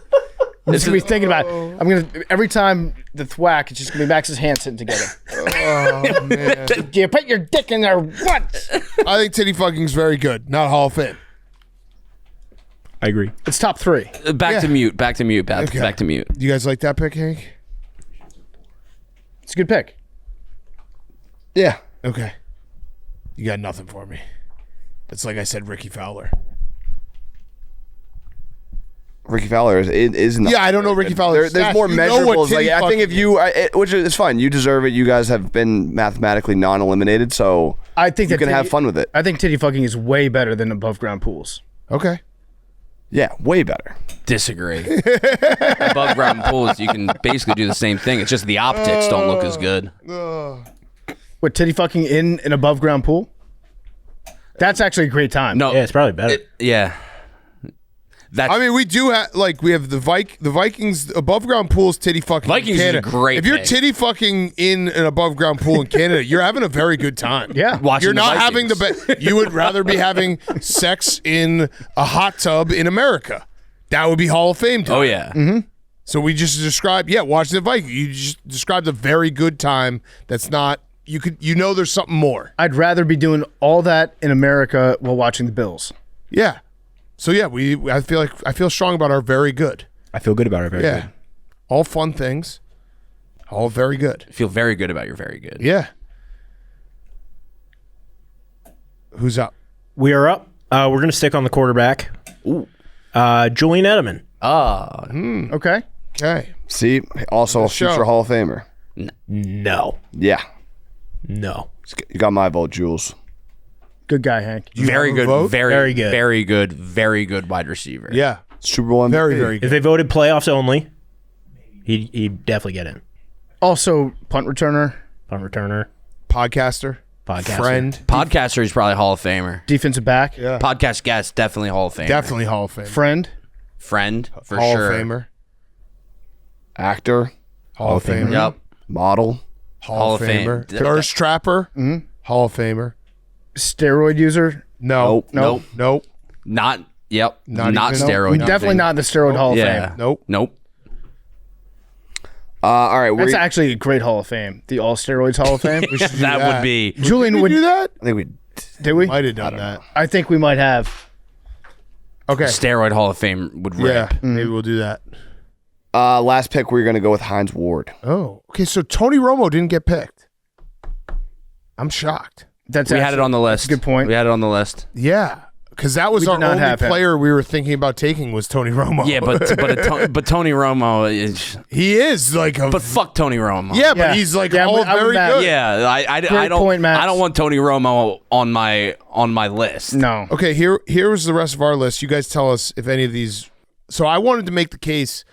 I think chicken is in the Hall of Very Good. Disagree. I think it's the Hall of Fame. Chicken wings. Fried chicken. The Yeah. numbers. It's tough to argue the numbers for chicken. Also, I understand, but like when you go like, hey, we're Numbers gonna are have numbers. a really nice dinner. It's gonna be a steak dinner. Numbers are numbers. And the Hall. When it Again, comes to the Hall of Fame. Very good is very good. I- that means it's very, very Chicken wings alone should put that in the Hall of Okay. Fame. Also, all of your arguments against Julian Edelman, Hines Ward is the exact same. good. Oh, go for it. Go. You just said Super Bowl champion, Super Bowl MVP, also Yeah. Hines Ward. Yeah. I had to fact check my thoughts before I Who let has him more rip. yards? Look it up. Look up their stats. What? Well, also Hines Ward not in the Hall of Fame. Julian Edelman might still get into the Hall of Fame. We don't know. But look at their stats. Let's figure this out. No, let's move on. All right. What else on your own? We had Toyota Camry. That's just a very good car. It is a very good It's car. very dependable, very good car, but it's not a Hall of Fame car. 5'11" as a height. I would say probably Hall of Fame numbers. It's all very good. Because if you're 5'11", you 6 can feet. say you're 6 feet. But you're not. Yeah. We had bacon on pizza. Very good. I like that call because it's Yeah. not. You kind of want it to be pepperoni or sausage, Yeah. but it's still good. It's still very Like you're good. not upset about Right. that as a topping, but it's Right. but like it also feels for some reason it feels much fatter. Yeah. If you're going up and ordering a bacon pizza rather than Yeah. a pepperoni, even though it's probably not any different. I think but, that the bacon messes up the consistency of the pizza. Yeah. It like makes it too crunchy. but like a chicken bacon ranch is like a great. That like, is good. That's But excellent. Yeah. 6 beers. 6 beers. Very good. So 6 beers is a good number. Yeah, but it's also like you're never going to have a Hall of Fame night with 6 No, beers. great point. I also don't think I've ever drank 6 beers. Right. But it's like a good drunk, but it's not like, hey, we're having the best time. I think I've had 4 or 5 Four's the worst beers, number of beers. and I have definitely had like 7 or 8 beers. But once you hit 6, it's like you got a choice to make. Yeah. 20-minute naps. Very good, but you're also like, I wish, Hall of Fame nap is like That's a 2 another hour thing nap. I hate when people are like, "Oh, 20 minutes is the most optimal number of time." 2 for a nap." hours is the optimal time for That's a a nap. real nap. Yeah. Granola bars dipped in chocolate. Yeah, depends Kind on of the wish it brand. it is good. Very good. By the way, for the record, Heinz Ward has double the amount of yards as Julian Edelman. Not double the amount of heart. Or podcast appearances on this. Correct. The last one you had, Zach, why don't you make your case 12? And then I'm going to trigger you guys with something Zach said to me. He's dreading this. Flip flops. No. So flip flops, I wouldn't say the best lounge footwear, but also something you can't go wrong with. That's crazy. You like them? Yes. I'm not a big flip flop. Yeah, I own 1 pair that I bought under duress because I forgot my other beach shoes at home. So I was like, these will do in a pinch. Yeah. Don't really love them.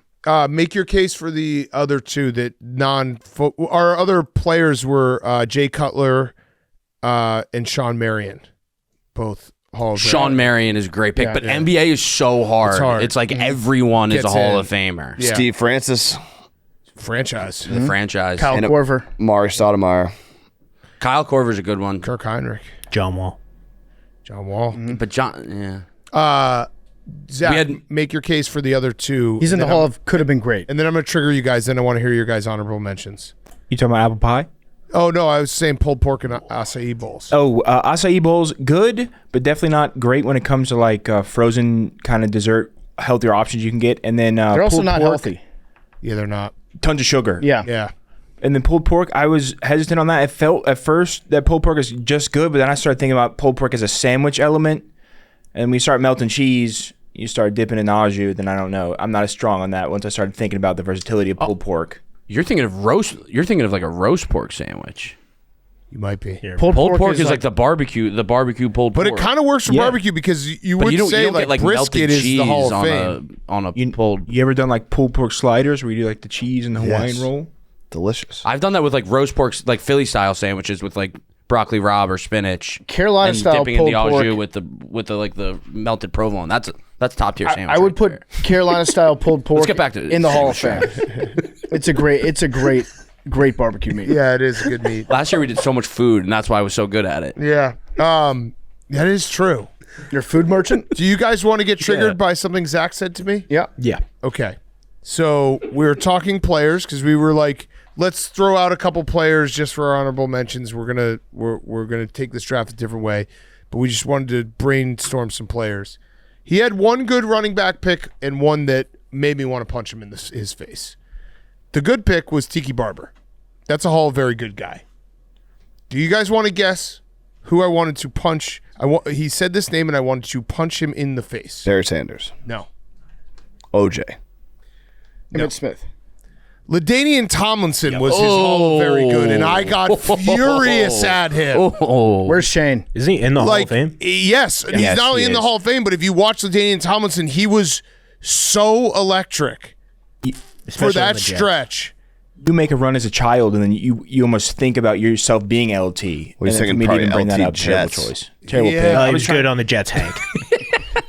He was so fast. so good. I actually think that we're.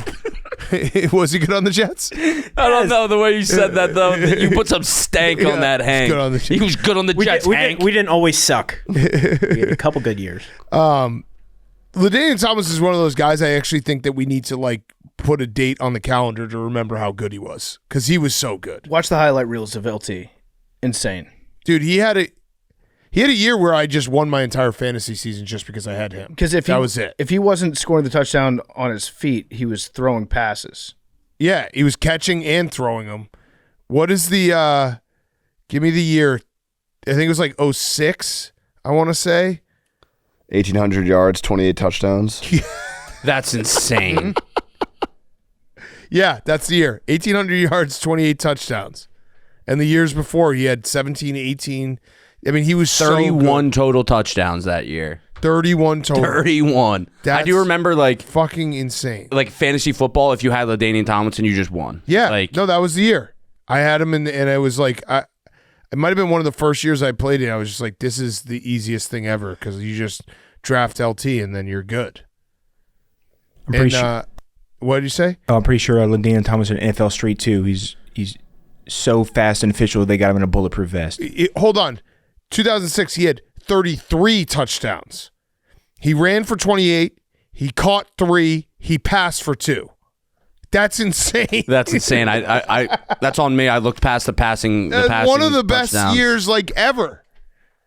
So yeah, Zach, that made me upset.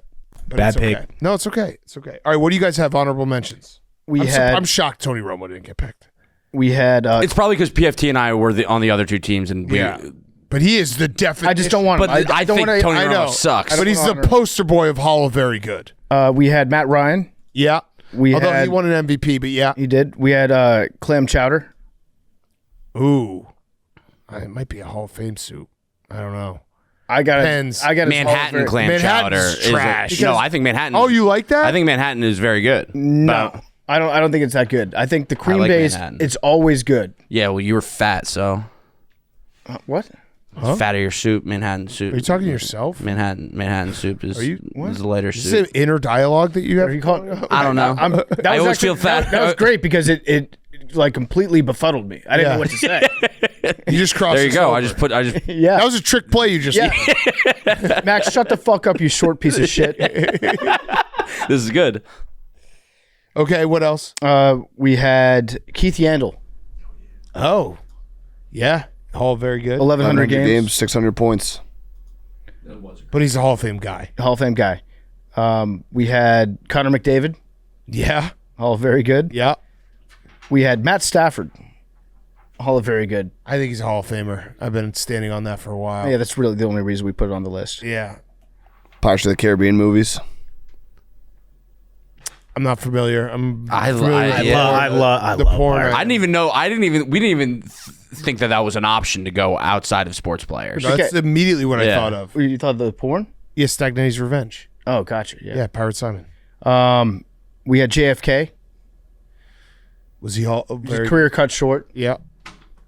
CTE. VH1. VH1. That's a good pick. I like that. Kyle Korver. What do you guys think about cake? I thought about doing chocolate cake. I Because just like, think it's tough when it's like these are subjective. Like the Hall of Fame, it's based on numbers. Like cake just racks up I know, numbers. but It's hard to like when it comes. like you Hall know, of Fame desserts, is cake in there? It's Yeah, I think it has to be because you it's a got wedding workhorse. cake, you got birthday cake. Yeah. It is a workhorse. Yeah. You can Bell also cow. put so many things into like cookie cake. Cookie cake is delicious. Ice cream cake. Yeah. Well, ice cream cake is ice cream. I know, but it's technically cake. Yeah, but it's ice cream. Is Yeah. it cake? Is it cake? Is it cake? Shane, did you hear what just happened? Yeah, I heard it. What are your thoughts? What are your thoughts? It's crazy. Crazy. Yeah. He's like one Shane, of the I had greatest your back. ever. Shane, I had your back. I got Zach can attest. I got visibly upset at him. What jersey do you think he's going to wear into the Hall of Fame? Well, he already is in the Hall. Oh. Yeah. Great question. He's legitimately like top 5 running back of all time. What did you think about Phillip Rivers' pick? I mean, yeah. That's like the Yeah, Hall of very good guy. got carried by LT. Yeah. Some are saying. Yeah. We had a couple baseball players. Prince Fielder was a good one. Ooh. He had a stretch there where he was just fun. He was just fun to watch. Madison Bumgarner, Ooh. Tim Lincecum. Madison Bumgarner is a No, horse. his He career will not be a Hall of numbers are Famer. not a Hall Not- of Fame numbers. Like, he was awesome in the playoffs, Yeah. but he was not. I don't think he had nearly enough wins. No, and That's Madison Bumgarner's still Mount like Rushmore 35. guys you want to go to battle with. Oh, Yeah. yeah, definitely. He's up there for sure. He's just like the best guy that you would think of. That won't be 134 wins Yeah. is way short. But wins don't really matter that much. Well, they do in the Hall of Fame for Baseball Hall of Fame. They shouldn't. I agree, but they do. You know they do. Like he's 36. Like there are plenty of pitchers that are 36 still pitching, Yeah. and like you haven't thought about him for. He just had such a great stretch of playoff appearances where he was so dominant, but he just doesn't have the career to be a Hall of Famer. We had Steve McNair. That's a good That's one. what I thought when you were like R.I.P. I thought you were going Steve McNair. That's a good pick. That's a really good pick. Yeah. Andrew Luck. Yeah? Oh fuck, we forgot about him. Yeah. I think he was great though. Career cut short. Yeah. Yeah, he's another one that is just what could have been. What He about could have Kurt been a Hall of Schilling? Famer. He said it himself when he's on the show. He's in the Hall of Very Good. Who? Kurt Schilling. Kurt Schilling, if we're just talking Better pitching, baseball player than Guy. should be in the Hall of Fame. Yeah. But he did, remember when we had him on, he said that. He was like, he went through a list of people and then he said his name. And we're like, He's like, yeah, I'm in the Hall of Very Good. Which is a great place to be. Very good place. No disrespect, which is why Hall of Very Good is that's why me and Max awesome didn't put career. Tony Romo. Yeah, Yeah. that it's too much respect. Because yes, disrespect. Yes. Yeah. All the disrespect. We have Marshawn Lynch, Brandon Marshall, Oh. Cam Newton was to top it off. Jay Cutler. Personal pick. He's very Yeah, it's good. personal. Yeah, I think that's personal pick. Yeah. Chad Pennington. Chad Pennington, personal pick. Stud. Like Chad that. Pennington actually is like Noodle arm. All right. I would put Clinton Portis in there too. Vinny Testaverde. Oh, yeah. Then we're just doing Jets now. Yeah. yeah. Okay. Clinton Porter's Champ Bailey going. trade. I remember that was like the first blockbuster trade I remember as a kid. Yeah. Yeah. Champ Bailey was so fun. So fucking good. Think about that trade now. Like It's crazy. that would Doesn't happen. never happen. No. Like the best running back for the best corner in the league. Like Never happens. Never. What means? You had another one? I got Go. nothing. Wayne Corbett. Okay, another Jet. There we go. Better football player than human. Yeah. All right, good Mount Rushmore. So we'll see. We have 2 more after this, and we'll see if we get to a duel. What happens? All right, let's get to our interview with Mike Florio. We're going to talk some football with Florio. Before we get to Mike Florio, who's brought to you by Raising Cane's. Week 1 is here. It's time to do game day the Cane's way. Whether you're tailgating or cheering from the couch, you can fuel your game day cravings with Raising Cane's cooked-to-order chicken fingers. I can't wait to get back in the cave eating some Raising Cane's. That, to me, that's football. There's no better way to watch the games this football season than with Raising Cane's. We're talking hand-battered, cooked-to-order chicken fingers, crispy crinkle-cut fries, buttery Texas toast, and the MVP of every bite, cane sauce. Don't forget those jugs of freshly brewed tea and freshly squeezed lemonade. Keep the squad refreshed. Big plays, big flavor. It's how Cane's does game day. So rally your team, make your kickoff weekend a touchdown. Go to RaisingCanes.com to game plan your game day meal. Follow along on Raising Cane's social media and all the channels for all the football fun. Raising Cane's chicken fingers, one love. And now here's Mike Florio. Okay, we now welcome on our very, very, very, very good friend. It is Mike Florio, Pro Football Talk author, and we're getting ready for the NFL season. We have the clock right in front of us. We're 10 days away as we're recording this. Please, everyone, go buy his new book. It's called Big Shield. You can buy it on Amazon right now. It's out. It's incredible. There's no such thing as easy money. Carson Jeffrey thought otherwise. It allowed him to supplement his pay as a third-string pro quarterback with cash from the mob for providing inside information before and during games. This book actually does sound right up my alley. You said that, and I was like, yeah, whatever, dude, whatever. You wrote this book for us. If you ever read a book, this will be the one you read. This sounds awesome. Yeah, it is. And you know what? It's doing really well, to my amazement. And it's only 99 cents for the ebook. So you can't, I mean, really, find something that's cheaper than 99 cents. I'm a fucking idiot for selling it for 99 cents and for various other reasons. But you can steal it from me for 99 cents. And it really is good. Despite the fact that I wrote it, you will enjoy it. He's giving it away for free. Please, AWLs, help him out. We love Mike. I did really enjoy the other book that he wrote, Quarterback of the Future. That I still own that book, Mike, and it's a page turner. Have you ever gone back and read it? Can I tell you something? There is, and I don't want to speak out of school here, but there is some Hollywood interest in the concept of Quarterback of the Future, and I have actually written a script that is completely different from the book, because I went back and looked at the book, and it was even worse than going back and looking at an old yearbook. And I just like, you know what? I remember enough of the story. I'll rewrite the whole thing. So I wrote the script and we made a pitch, and you never know. You never know. No. If it gets made into a movie, can me and Big Ed have a cameo on that? Because we got squeezed out of Happy Gilmore too. Please. Yeah. Oh, you guys were supposed to be in Happy Gilmore too? No, it felt like every other podcast was in it. So, but no, I think that more had to do with Rob Schneider aspect. You're not friends with Rob Schneider, are you? No. Okay, good. We're good. Put us in the movie. What happened with Rob Schneider? Wait, what'd you guys do to Rob Schneider? We might have said that every time he releases a movie, an oil spill happens, and he didn't understand the joke. It's our friend Nick Turan. He wrote the blog. He didn't understand the joke that there's an oil spill basically every day in like the world, and you could find it. So he just wrote a blog being like, "Did you know every time Rob Schneider has a new movie, there's an oil spill?" Didn't find it funny. Wow. Yeah. I mean, all right. I find it unfunny, not because I'm offended. I just don't think it's very funny. Well, you should read the blog. Yeah, you should. He's a guy from Wheeling who wrote the blog. Come on. Well, then it's automatically funny. Anything anyone from Wheeling does is automatically awesome. That's facts. All right, Mike, let's talk some football. Let's start. Let's ease into it. Let's start with an easy question. Are the Cleveland Browns racist? Oh, that's good. That's a softball to get things started. People are mad about Shedeur, which I don't really understand.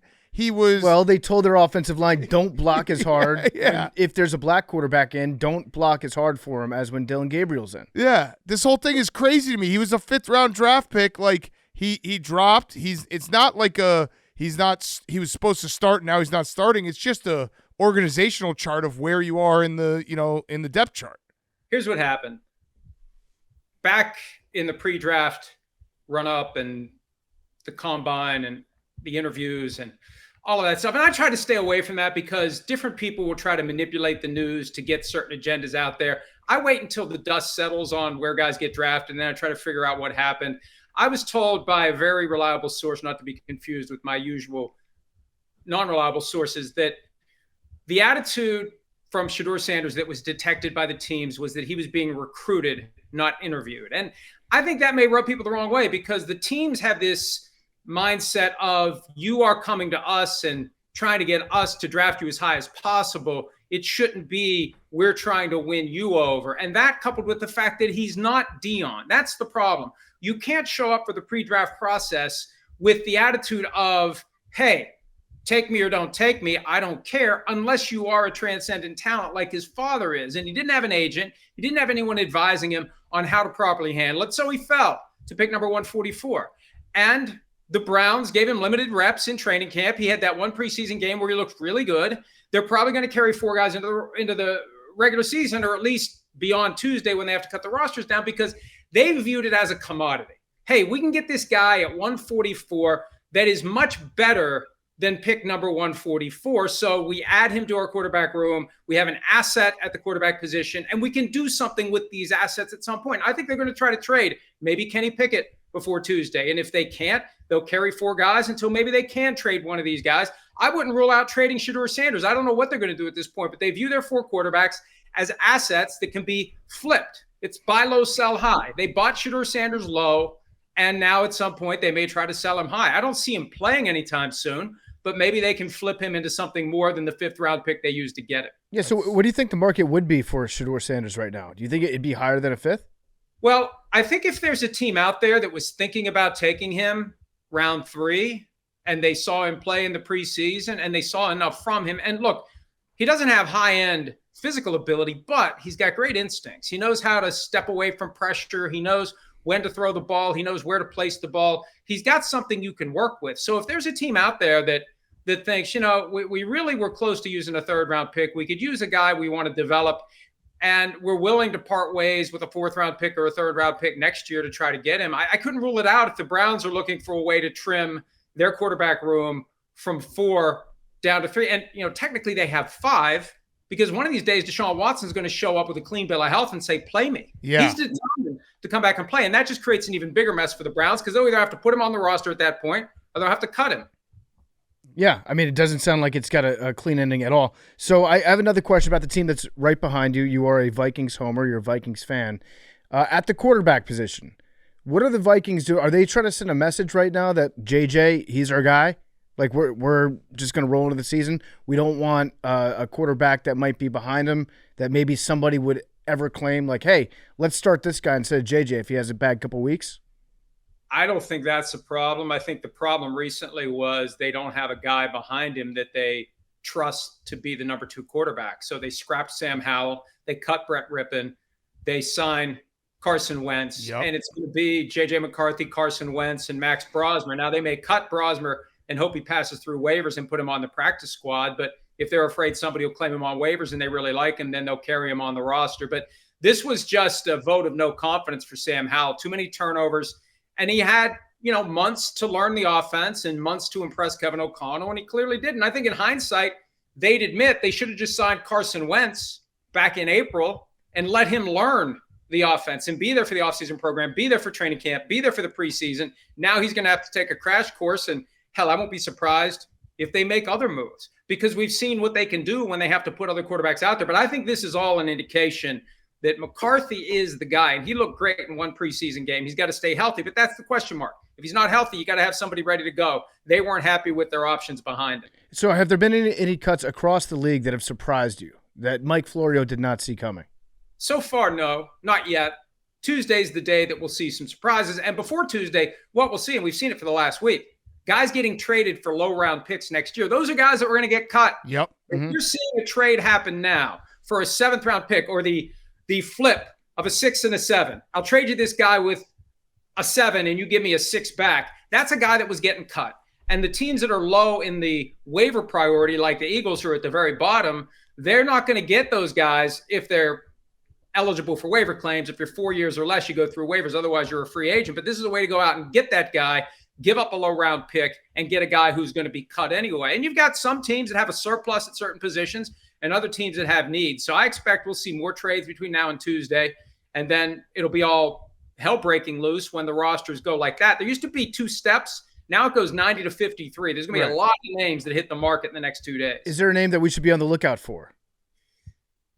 Well, that's a good question, which means I'm trying to buy time. Yeah. It doesn't Yep. mean Good question. That's because I've learned that's what people say when they don't have an No, immediate no, that was a great good question. Great question it is is a what good you say to question. buy time. Hey, are you coming at PFT right now? That was a good question. I'm not. I mean, it's family. There's no. Are you stepping to us? You know how this is done, Mike? I get you to say a famous player's name, and then we make clicks because we put out a clip of the interview, and it's like, oh, Mike Florio predicts this guy's going to get cut. No offense, Mike. We'll fuck you up, bro.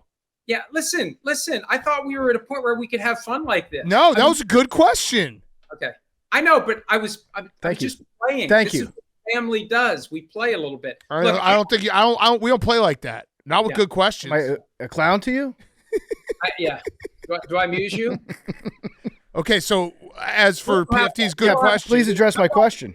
I'm not giving you the social media, blurb where I guarantee that Aaron Rodgers is going to get cut on Tuesday. I'm not going to do that. You would love wait, that. you just did. Yeah, you would. Aaron Rodgers, you said Aaron Rodgers is going to get cut on Tuesday. Mike That is a Florio's clip right there. Mike Florio's take that's too hot for part of my take. He doesn't even want to say it. I wonder what the Giants are going to do, though, at quarterback. Now, I wouldn't be surprised if either Jameis Winston or Russell Wilson get traded. How do you take both of those guys and your first-round pick who looks like he's ready to go? How do you take all three of those guys into the regular season? That's a sitcom waiting to happen. Russell Wilson, Jameis Winston, and Jackson Dart. I won't be not that they're going to get cut, but I won't be stunned if one of those two guys gets traded between now and Tuesday. There's something for you can put on social media. I like that. No one else? No other big names? Yeah, no. Okay. Mike, question for you. Micah Parsons, he's going to sign right before Thursday Night Football, correct? I don't know. I really don't. And it's possible that the ship has sailed, that he means what he said. It's been 23 days ago now that he posted that lengthy message on social media saying that he wants to be traded. He's done nothing to rescind that. Jerry Jones has gone from saying something to saying nothing to really stepping in shit, I believe, the other night with Michael Irvin. And it's possible if they make him the offer that he otherwise would have taken between now and the first game of the season, it's possible he'll say, what part of I want to be traded didn't you understand? And he'll just get through this season. He'll play maybe as little as he can, citing the back injury that's kept him out of training camp in the preseason. He'll put in his time and he'll wait to be traded. And from the Cowboys' perspective, if you trade him for a couple of first-round picks, well, you're not getting them now. So I think the Cowboys want to try to kick the can on all of this through the season and then figure it all out in March. And they'd love to get him to play for $24 million this year, $17 million below the market. They're daring him to not play. They're daring him to say, my back is keeping me from playing. I'm going to deny myself the thing I love just to send a message to the Cowboys. But remember this, he's represented by David Mulugeta. And when Jalen Ramsey decided several years ago he wanted out of Jacksonville, he just stopped playing. And they eventually traded him. So it all depends on how badly Michael wants out of Dallas. I wouldn't assume that they're going to get a deal done by next Thursday. I don't think the Cowboys want to do it. I think the Cowboys, every once in a while, you'll hear Jerry Jones say he's under contract. I think the Cowboys want to ride out this last year of his rookie contract. Now, there have been teams that have obviously called the Cowboys to inquire about a trade, right? Have they taken those calls? Well, there's been no chatter whatsoever about any trade talks. So my guess is, and the Cowboys, I think, don't want to turn this into a thing by acknowledging it. So they're not going to tell the world that this team called, that team called, that team called. But, if I'm the Bills or the Ravens and I'm serious about catching the Chiefs, why wouldn't I make that call? If I give up 2 first-round picks, they're going to be late first-round picks. Why wouldn't I make that call and see what it takes to get Micah Parsons? I just don't think the Cowboys are entertaining it. Jerry Jones brushed it off as a negotiating ploy the day after Micah asked to be traded. They want to keep him. They just want to keep him on their terms. They want to keep him for $24 million this year. They want to have the right to franchise tag him next year at far less than market value. And then maybe they'll do it another time. Jerry basically said that the other night to Michael Irvin. All right, So staying in the division, my Commanders, I reported that Terry was probably going to sign a contract last Wednesday, and then I changed my report to last Friday. My report now is that he did in fact sign on Friday, and it's a secret contract, and we don't know about it yet, but they're going to release the details of the secret contract soon.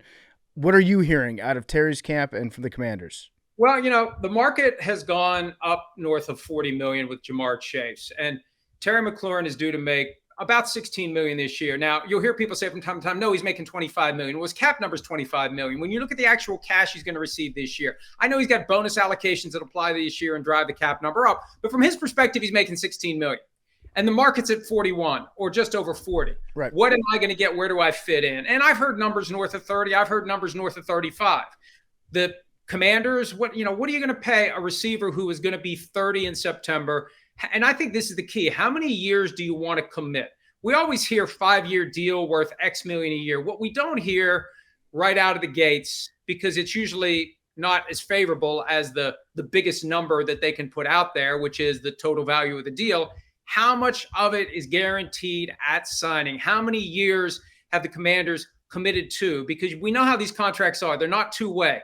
The player's stuck.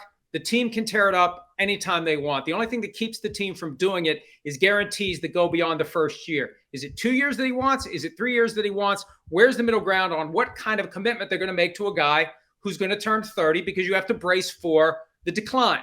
And that's what I think the root of this is. It's not what he's already done. It's what he's going to do going forward. And at what point is Father Time going to start to erode his skills? That's why they don't have a deal. Do you think that they're going to get a deal done soon, though? Do you think that this is going to be – because, like, I heard the report, too, that he was asking for DK Metcalf money. I don't think that the team is going to – I don't think any team in the NFL right now would give him the DK Metcalf contract. Or that's to say nothing about, like, the Jamar Chase deal or anything like that. Do you think that it gets done this week? Well, I think something's got to happen this week. Here's why. Every hold-in has to end at some point. If you hold out, that puts maximum pressure on the team to get it done. If you're there, if you're at work, at some point it's time to go to work. Now, he's citing an injury, and one of these days a team is going to challenge a player as to whether or not he's actually got that injury. But that's the safest way to avoid the potential blow-up between player and team, where the team just says, like the Steelers very well may have said to Cam Hayward last week, look, it's time to get ready for week 1. And that's the issue with Terry McLaurin and with Micah Parsons. You got to get back in time to get ready for the first game. You can't just sign on Saturday and play on Sunday, or you're potentially going to get injured. So they need to make something happen this week, or he's not going to be ready to go week 1. And, the other question is, what does the team really think about the injury that had him on the physically unable to perform list and has him still not practicing? And look at how the Commanders have handled their business here. They haven't said anything. Yeah. Not a word. Contrast that with Jerry Jones, who can't shut up about it. So I'd like to think at some point between now and, say, next Sunday, the Commanders make an offer and he realizes, I can't say no to this. It's going to be more than what he was due to make. And if he says no to it, then it goes away. So I'd like to think they'll get something done. But it all depends on how committed he is to getting 35 or north of 35 million per year in a new money average. See, PFT was – joking a little bit about the secret contract. I actually think Jerry Jones might do the secret contract, because wouldn't you say Jerry Jones loves the splash?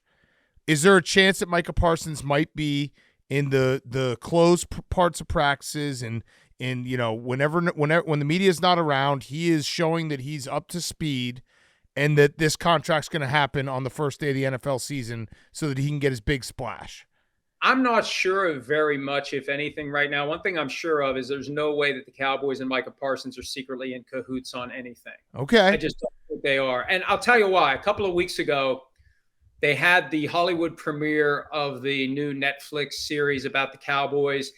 And I had heard that the Cowboys were planning to make him some massive new offer in the hopes of getting the deal done as part of the PR push. This is Cowboys playbook. Right. Part of the PR push. They don't operate right like a real team. Yeah. Right. And I ran that by some folks in the know, and that's where I got this impression, the ship may have sailed. It may be over. It may be done. Now, I think it's very different when they put the money in front of Micah Parsons. If they ever offer him $45 million per year and a new money average, he might decide that goes a long way toward smoothing things over and moving forward. But right now his mindset is, look at his demeanor the other night. Every guy on the sideline who wasn't playing had on his jersey. Parsons didn't. And there was that period of time, and it wasn't very long, but it was long enough for 1,000 pictures of it to be taken, of him laying on the table, looking like he doesn't want to be there. Whatever Jerry's doing to try to break this log jam, it's getting worse, not better. And I think those comments from Thursday, I don't think they've gotten enough attention. I think that they did far more harm than good, and it's going to make it even harder to repair the relationship with Micah Parsons. Okay, all right, so let's do off of current events. Let's do a little NFL preview here. Give me the 5 players. I assume most will be quarterbacks, but it could be someone else. 5 players with the most pressure on them this season.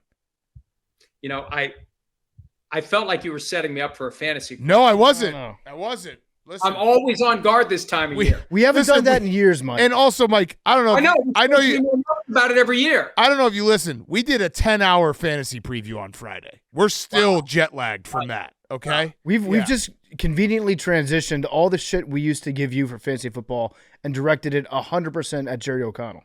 Wow. Well, that's good. That's good. I appreciate Jerry for that. Now, pressure is a matter of perspective. Are you worried about getting cut? Are you worried about your legacy? Are you worried about justifying your contract? I think there's a ton of pressure on Dak Prescott. He's making $6 million a year. He missed 9 games last year with a hamstring injury, and now he's back, and he's the guy in the center of the storm, and they go out and get George Pickens for him. He's got CeeDee Lamb. There's pressure on him from the outside to live up to this $60 million a year contract. So he's at the top of my list. But then how can you not say there's pressure on Josh Allen and Lamar Jackson to finally close the gap with the Chiefs and finally deliver? It's a shame that all those teams are clustered into the same conference and they have to deal with the Chiefs every year. Have they closed the gap on the Chiefs? I don't know. But I feel like Allen and Jackson, they both have a ton of pressure on them to finally get to the top of the mountain. So those are three guys that aren't in danger of losing their jobs. But pressure. But there's pressure. There's pressure heading into the season. How can there not be? Yeah, that's a good answer. All right. Give me your and go AFC, NFC here. And it's not like a bold prediction, but last year, obviously, the Niners, they were a team that was very, very good, had Super Bowl aspirations. The vibes were off. Do you have a team that's vibes are off going into the season where you're like, look, this is a good team on paper. They've been to the playoffs, but something's a little off, and we don't know if they're going to be able to get back there?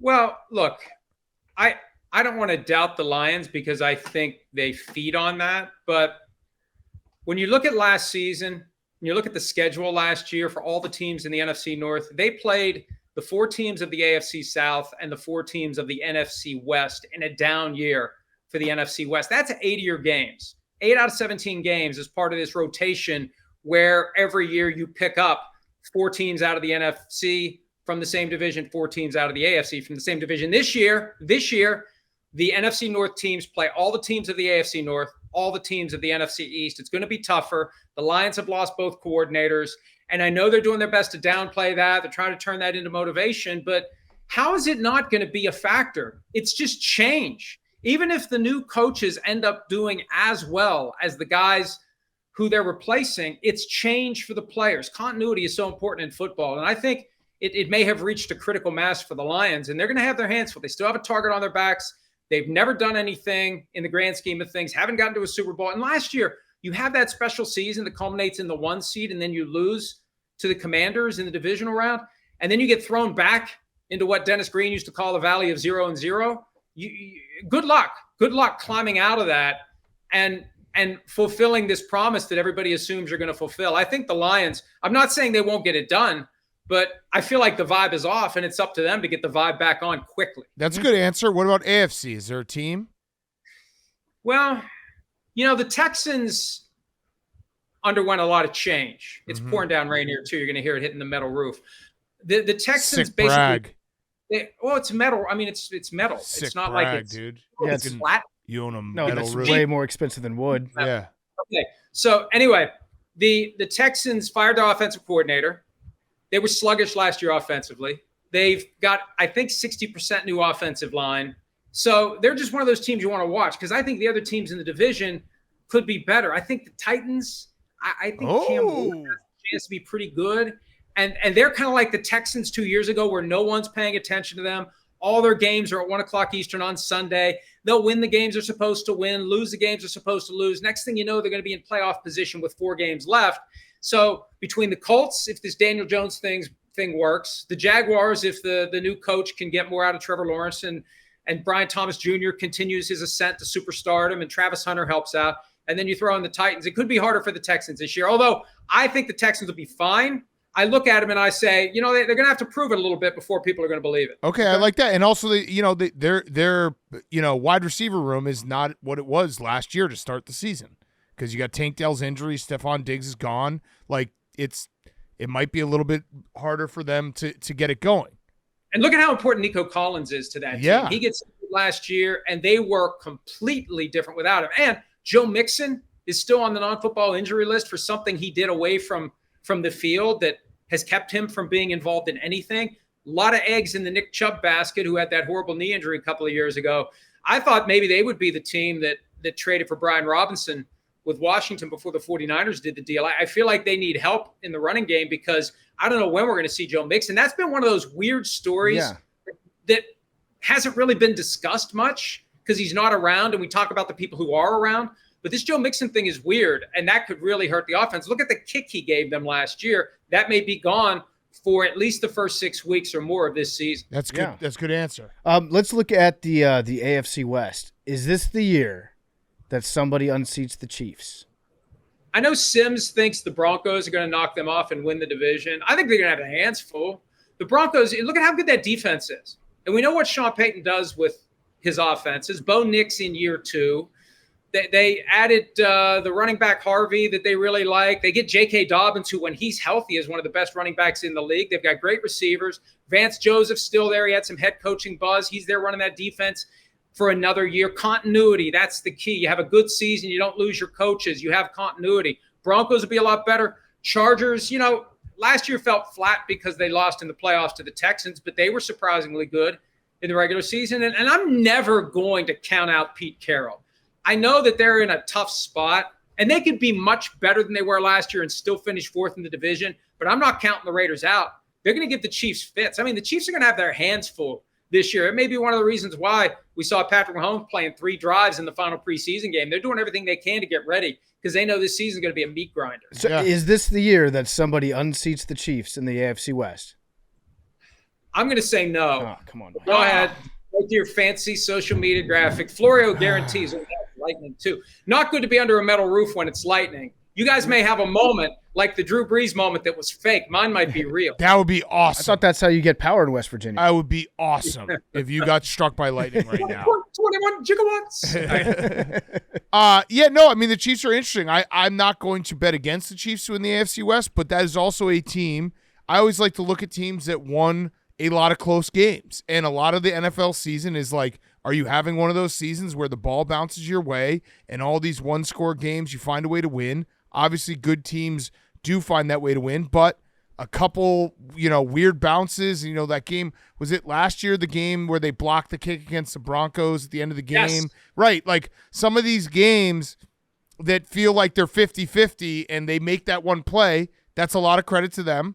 But it's also like, hey, you could have a season like the 49ers last year where shit just goes wrong and everything kind of falls apart and you're like, how'd this happen?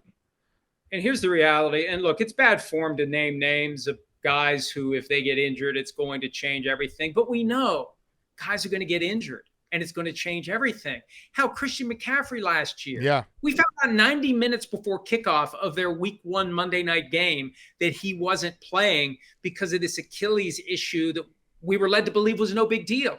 And we hardly see him last year. When he comes back and plays, he gets a knee injury. So we don't know where that bug is going to bite, but it could change things. And, the Chiefs need to stay healthy. They need to get this Rashee Rice thing figured out. He's going to be around for the first 4, 5, probably 6 games. And then how long is he going to miss after that? Will he get back in time for the playoffs? That's hanging over them. But they've created a vibe the last few years where they thrive on that stuff. Like they love playing every day of the week. They love playing in prime time. They love all these weird shit that goes on because it prepares them maybe for those moments where it comes down to one play, where they've learned how to bend victory their way in the regular season and in the postseason. I mean, look, the Eagles knew if we're going to beat them in the Super Bowl, we can't just try to win on a walk-off field goal. We got to stomp them. We got to be up by 20. We can't let them come back because if they're within 2 scores, they are going to come back. Yeah. More teams should do that. Go up 20 against the Chiefs. That's the formula. It's easy. Yeah. If you can build the 20-point lead. That's the hard part. All right, I got a softball for you here, Mike. 20-point lead is easier than building it. Yes. Softball question for you. What does the P in PFT stand for? The P? Yeah, the first letter. Pro? What are you doing? Why are you writing all these articles about Jordan and Bill Belichick? He's not a professional coach. He's a college coach. And you seem to have a hard-on, excuse the language, for Jordan, but not in the good way. You seem to be convinced that she did everything that she could to submarine the behind-the-scenes documentary, and it turns out that documentary it's happening. So, would you like to apologize to Jordan? Look, I'm a businessman at the end of the day, and I can see my real-time traffic, and I know the stories that people read, and I have held my powder far more often than not with Jordan's stories. Every once in a while, I got to do it because I know what the people want. They want to read about Belichick and Jordan, and they want to read about Shedeur Sanders. And, sometimes you just got to give people a cookie. I mean, bakeries sell cookies, and sometimes we're a bakery. I like that. So you don't want to apologize to Jordan? I don't feel the need to apologize to anyone. When I feel the need to apologize to someone, I almost always do. Almost always do. But it seems like she was right. She got the deal done. Well, but she blew up the deal with HBO and NFL films. Will you agree that that would have been a far bigger deal? Probably you don't got know. more money. Probably Yeah. got that Disney money from Hulu. Yeah. We'll get back to Florio in a second. He's brought to you by Chevy. For over a century, Chevy has been building trucks that don't flinch and never quit. Whether you're hauling lumber on the job or you're trying to get the smoker, the cooler, the cornhole boards, and the whole crew to the tailgate on time, Chevy gets you there. When Chevy says most dependable truck, they're not just speculating. Chevy trucks have earned more dependability awards for trucks than any other leading brand. According to J.D. Power 2025, sounds like they've got the stats to prove it. The Chevy Silverado is a great truck. It's our favorite truck to drive around. It's also the sponsor of the Lowman Trophy, awarded to the nation's top collegiate fullback. And the Chevy Silverado is the fullback of trucks. In every Chevy truck, dependability comes standard. For more on Chevy trucks, visit Chevy.com and visit jdpower.com/awards for more award details. And now here's more Mike Florio. All right, Mike, let's take the gloves off real quick. Two-part question. Hank, sit up, please. Hi, Hank. Will there be a Super Bowl in London in our lifetime, and are you opposed to it or are you for it?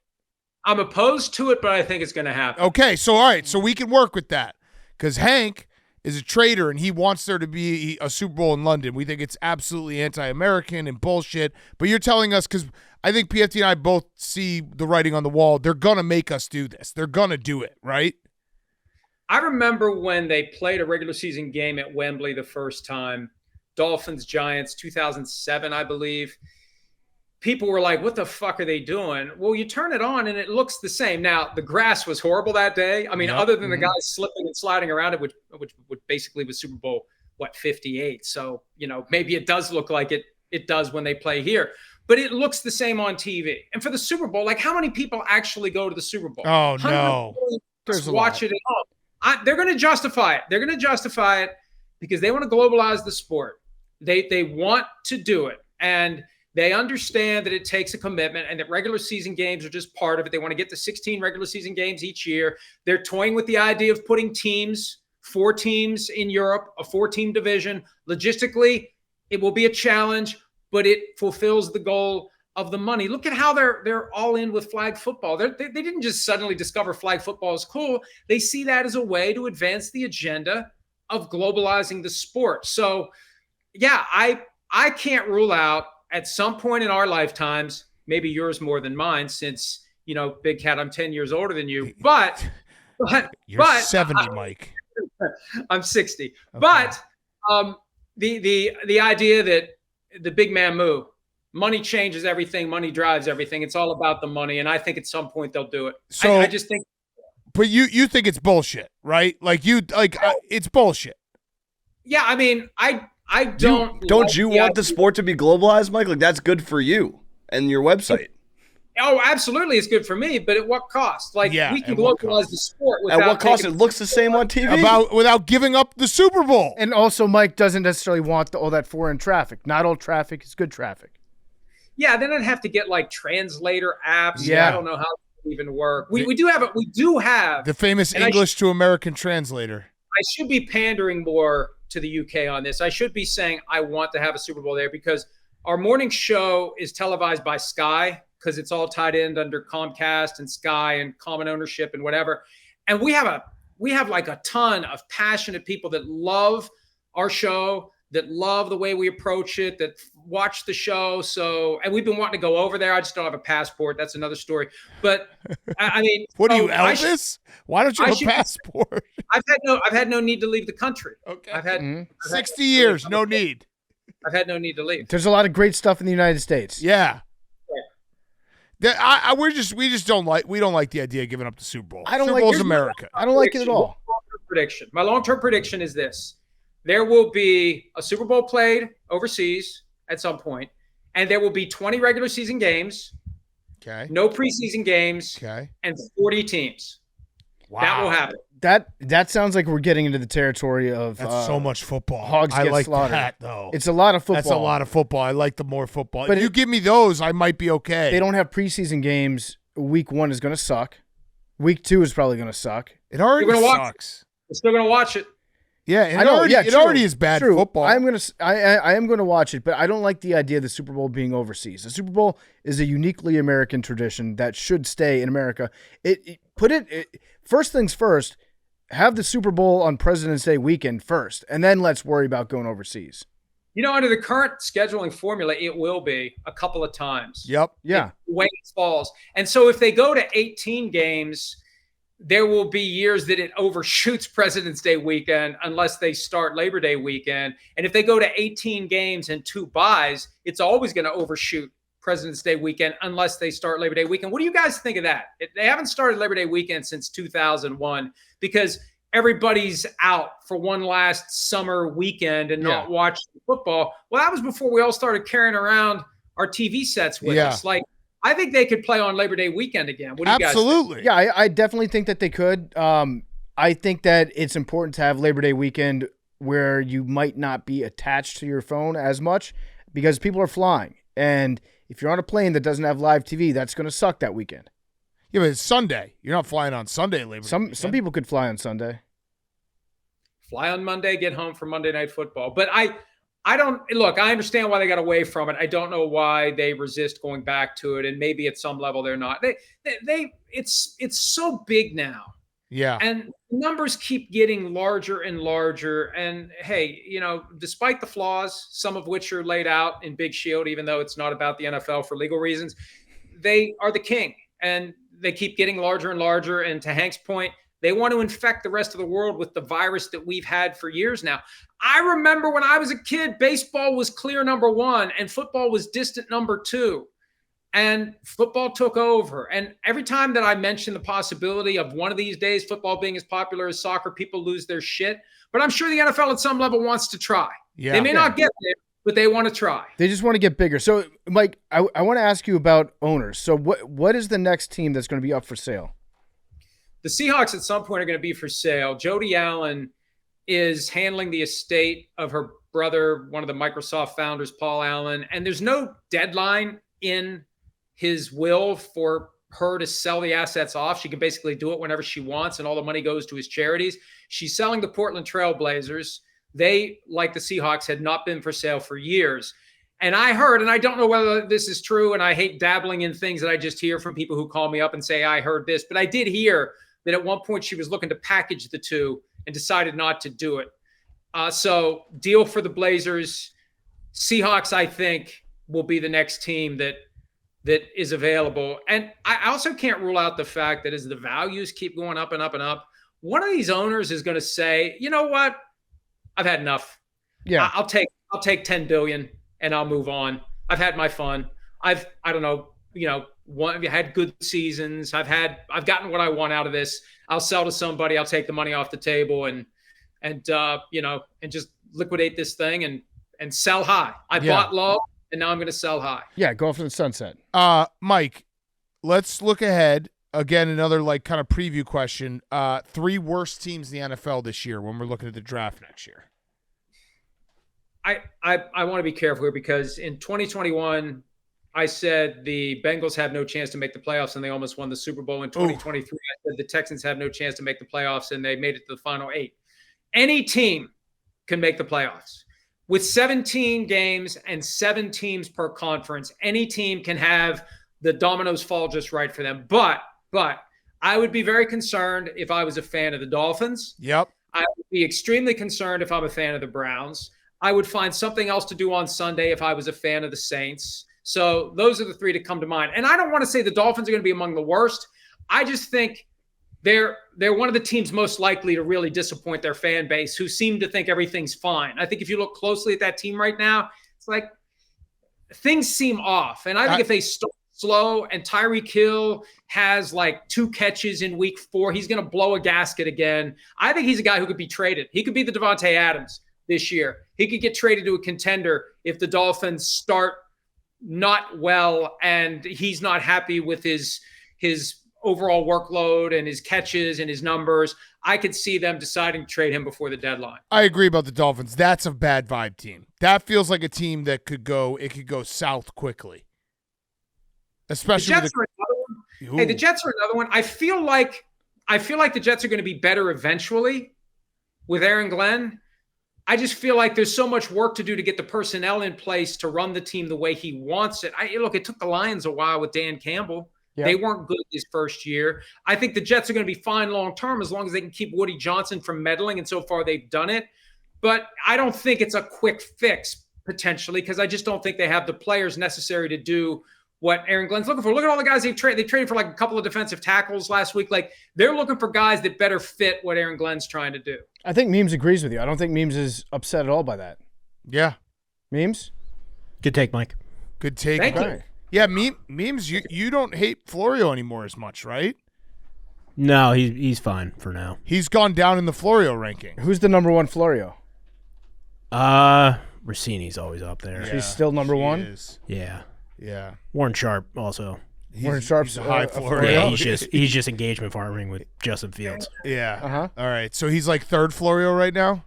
Yeah. Okay. You got to step those numbers up, Mike. You got to say worse things about the Jets. Should I grow that really cool mustache? Yeah. You look good. Who was the guy that played Otto in A Fish Called Wanda? Kevin Kline. I should get that really cool. You're 70 years old. Yeah. Hey, Mike, me and Hank. You know what? My hair is not colored, and it's like mainly, like for the most part, if you look at it the right way, it's dark. I would be like full-blown Santa Claus if I didn't shave. That'd be good. I would love to see Mike with it. Can we make a beard bet this year? No. My wife would kill me. If the Saints make the playoffs, you have to grow a beard. All right. Okay. Done. Easy. That was easy. Mike, me and Hank have a bet that the Patriots will not make it to the Super Bowl in the next 2 years, and Hank owes me $50,000 if they don't. How safe is my money? What kind of odds did he? I mean, it was a straight bet like 2 years ago. 2 years? Yeah.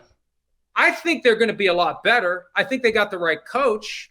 I just think that there's, just like with the Jets, you got a lot to do to undo the damage to the roster that was done in the later years of Belichick, and even last year. There's a chance Drake May is going to be the only 2024 draft pick on the roster week 1. So it wasn't just Belichick. It was the Gerard Mayo, Elliott Wolf thing. So I just think that they have a way to go to get to the team that Vrabel wants to be. But I think they're going to be in good hands with Vrabel. I think this is the job he's always wanted. Yep. I think they are on the rise. I don't know that I'm ready to say they're going to win the Super Bowl the next 2 years. Okay. Let me get you on the record for who are Mike's MVPs. Who should the MVP should have been for the 2025 season, Mike? The MVP for this year? For this year, yeah. Yeah, I mean, I feel like it's if Lamar Jackson and Josh Allen are healthy and Joe Burrow, it's going to be one of those three. It all depends upon their teams, too. I mean, wouldn't Burrow have been the MVP last year? Yeah, would have been close. Yeah. In the division. Yeah. So, yeah, I think it's going to be one of those quarterbacks. I mean, we're living in a time where there are some great quarterbacks. Like the best of the best quarterbacks are as good as we've ever seen. And we got some young guys that maybe can match them. We'll see. But Mahomes, Burrow, Allen, and Jackson, good Lord. I mean, that's as good of a foursome of quarterbacks we've ever seen, and they're all in the same conference. Yeah. Since we're talking about quarterbacks, this one popped in my head because I'm looking at the week 1 lines, which always gets me excited. Kyler Murray, remember him? Does he kind of stink? No. Look, he had that torn ACL, and I think it took him a while to recover from it. I think it takes anybody that, when your game is premised on speed and agility and you tear your ACL, it's going to take some time to get back to the guy you used to be. The Cardinals are one of those teams this year where people are like, hey, maybe they can thread the needle when we get to the playoffs. I'll believe it when I see it, but this is year 3 for Jonathan Gannon and Monty Austin for it. And fun fact about the Cardinals, they've been around for like 200 years. No one has ever coached that team more than 6 years. Damn, the record is held by Jim Hannafin and Ken Wisenhunt. Wow.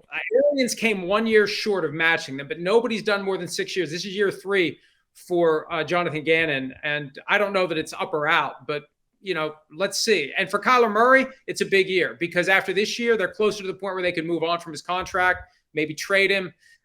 I think that this is a big year. We're talking about guys under pressure. Mm-hmm. Murray may be under the kind of pressure where if he doesn't deliver this year, the Cardinals go in a different direction at quarterback. Yeah, I just feel like Kyler Murray's kind of forgotten in that, like, we'll see him make some incredible plays, but then there'll be some big moments like, what the hell is he doing there? And it just doesn't feel like he's taken an injury is fair point. It doesn't feel like he's taken that next step where it's like, oh shit, he is a true franchise quarterback that you can trust every week in and week out. And it's year 7. Like at some point, you just are who you are, and you're not going to be anything better.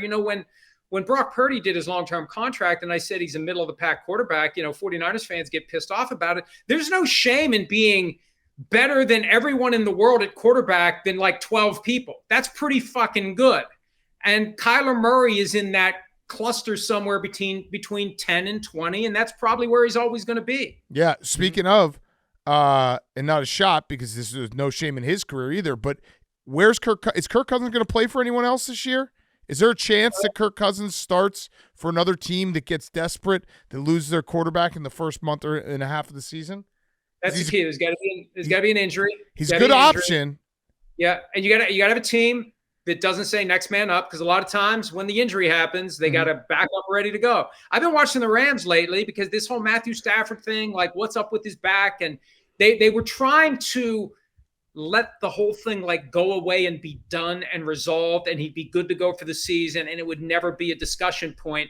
That's not the issue now. The issue now is just survival. Let's get him to the season. Let's get him through the season. It feels like at some point Jimmy Garoppolo is going to be playing, but if they would ever get to the point where he's shut down, I don't know. Are you better off trading for Kirk Cousins, Sean McVay, and Cousins go back to their time together in Washington when McVay was the offensive coordinator? Are you better off with Cousins? Or are you better off with Garoppolo? But it's going to be a situation like that where somebody loses their quarterback for the year. They do a deal with the Falcons. They're going to have to work out the money because the Falcons are going to unload some, but they're going to have to pay some. But yeah, I feel like that thing is just a matter of time if there's the right opportunity. And we're just going to wait, and they're going to wait for the right opportunity to pop up between now and the Tuesday after week 9. I think he might play this year. I think the scenario that Big Cat laid out there, I think that's probably going to happen. Because if I'm Sean McVay and my options are Jimmy Garoppolo or Kirk Cousins, I'm picking up a phone. I'm calling Kirk Cousins. Yeah, or if the Niners have a situation, again, we don't talk about injuries, but that's another. Kirk Cousins obviously has ties to Kyle Shanahan. He wanted him. Yeah. Yeah. But they have Michael McCorkle-Jones, who they really like, but that's where Mac Jones is. Okay. One thing to sign him is the backup. It's the other thing to say, all right, go ahead and play. I think Shanahan would make the call for Cousins if he. And I see I'm violating my own rule of not naming names of guys who may be out for the season. You're wishing injuries on people. The 49ers would need a quarterback for the rest of the year for whatever reason. Maybe Brock Purdy just decides I've had enough football and I'm retiring. Whatever the reason may be, there's another social media graphic you can use. Whatever the reason would be, then I think the 49ers would want Kirk Cousins. Hell, I think the Vikings would want him if the Vikings were starter for the whole year. Yeah. You sound like you're threatening them almost. You're like, it'd be a real shame if anything happened to Brock Purdy. Your Italian's coming out. You got a pretty good quarterback there. It'd be a shame if something happened to him. Yeah. Let me ask you about a story that you're very passionate about that I think the entire internet really, really cares about a lot, Mike. Tom Brady's rules for broadcasting now that he's an owner. Have we got an update on any of that? Is any of that still pissing you off? Well, look, there was a time where things like conflicts of interest mattered. There was a time where things like, truth mattered. I don't know. It was a quaint time back when I was a kid and I was learning lessons from my parents. It's just amazing how you can have this obvious conflict of interest and nobody cares. And that's fine. If those are the rules and nobody cares, then let's all go have a bunch of conflicts of interest and, it's not an issue anymore. So maybe that's the message. Okay. Maybe we shouldn't care. Maybe we should just say we should have a bunch of conflicts of interest. Yeah. Okay. Yeah. I'm fine with that. Yeah. We at Pardon My Take, we are never biased. We're unbiased about everything. Mm-hmm. I think when you hear us, we talk in a truthful manner. We don't let our bias show. Like Kyle Schwarber should be the MVP this year. Ashton Genty, great running back. Glad that he got a good home in Vegas, but probably not the Heisman from last year. Right. These are just facts that we're stating. We have no ulterior motives. Okay. Whatsoever. What did I miss? Nothing. Okay. Yeah, no, you believe us. Yeah. Yeah. That's why it doesn't matter because the truth doesn't matter, Mike. The truth doesn't matter. What about the NFLPA stuff that you've been working on? Because you and Pablo have done some actual capital J journalism, but I'm so confused as to what's happening right now. Where are we at? Tell us the paperwork you've been reading, Mike. As I've told Pablo on his own podcast, journalism sucks. It's hard. It's difficult. Like he had some proposition that he had 8 sources for. It's like, dude, that's too many sources. Yeah. Thank you for your service, by the way. But I believe that the NFL is best served if there's balance between management and labor. And if it gets too far out of balance, it sets the stage for a potential work stoppage. So, you want there to be a strong union. And it can't be everybody getting along. There has to be some tension. It's not a partnership. It was never a partnership. And you can't have NFLPA executive directors who think they're going to forge a partnership with the owners. It's just not going to happen. They're going to shake your hand, and with the free hand, they're going to stab you in the back if they can get away with it. That's just the way it is. They're ruthless, successful business people. You need to have somebody who's willing to fight them when the opportunity to fight arises. And this whole thing flowed from the fact that the NFL had a partial win against the league in a collusion case, and they shoved it in a desk drawer and left it there for 5 months, and they were going to bury it indefinitely. That's what Pablo found. That's what I was banging the drum to find. And that kind of started. That was the first domino that swept the executive director out of the union. Now, there was a lot of great reporting from Don Van Natta Jr. and Kalen Kaler of ESPN that fueled it. But the first domino that was flicked was, let's find this collusion ruling, because we know it's out there. And for whatever reason, no one's talking about it. So there's just some stuff that needs to happen. And football fans don't care because they want their football, but you also don't want a strike or a lockout to take away all or part of a football season. That means the two sides need to have a healthy tension. And if they have a healthy tension, there's never going to be that mutually assured destruction of a season of football being lost. And I always tell fans this, because fans line up behind the owners. Well, he's pointing at us, guys. The owners are the ones, I'll stop pointing. The owners are the ones that would take football away from you for a full season. Yep. They're the ones who would do it without blinking. The players won't take it away from you for a weekend. So think about that when you just kind of blindly line up behind the owners and get mad at the players because the players are making too much money. No, we're a player first podcast, and I also want to say this is going to be a compliment. We're gonna navigate our way there. So just follow me. Your reporting, Pablo's reporting, been great. I am too stupid to read all the things that you guys write about this. It's a bunch of names I don't know. It's a bunch of dealings I don't understand. It's like a lot of associate executive directors of things. Yeah. And then I don't know really what their jobs are, but they sound like assholes. The premise of the entire thing is the guy expends a strip club experience, and I'm like, dudes rock. That's fine by me. But I do think that you're doing something important. When you say, hey, we're a bakery, I'm coming for the cookie. Yeah. I want to hear about Shedeur Sanders and Jordan. You called me up that night before one of the shows and explain it to you like you were 5, and I did. And then you called me out for explaining it to you like you were 5. Well, because I still didn't understand it. I was just like, when you were explaining to me like I was 5, I was like, this is the worst bedtime story of all time. It's so boring. But yeah, I do appreciate you doing that, because like it is, and I mean this in a heartfelt way. Guys like you, guys like, Pablo, Don Van Natta, Seth Wickersham, a lot of reporters, like, they actually are very important for our people who are listening right now, because if they don't do these things, the NFL will get away with a lot of things that they don't want people to know about, and we will have a stoppage, and that would fucking suck. Jay Glazer told me years ago that 95% of the journalism in sports media, specifically the NFL, isn't really journalism. It's just getting a 5-minute heads up on something that's going to be announced anyway. Mm-hmm. The only true journalism is finding out the shit that they don't want us to know. Right. And when I slip over something like that, that's just great, because that's what they don't want people to know. If they don't want people to know, there's got to be a reason for it. So let's find it out and let's share it with the world. Let's put a spotlight on it. So what was the reason that the NFLPA, the leadership, was like just burying all this stuff? What were they trying to get? Was it just like they had a deal on the side with them? No, I think it was a combination of Lloyd Howell, the former executive director, thinking that we'll buddy up to and be partners with the league. That was part of it. And also the last executive director, DeMaurice Smith, his agenda was to fight, to litigate, to sue. He's the one who brought the collusion case. And Lloyd's attitude was, no, he fights too much, he sues too much. So something that DeMaurice Smith started ends up proving that they were trying to collude when it comes to fully guaranteed contracts after Deshaun Watson did his deal.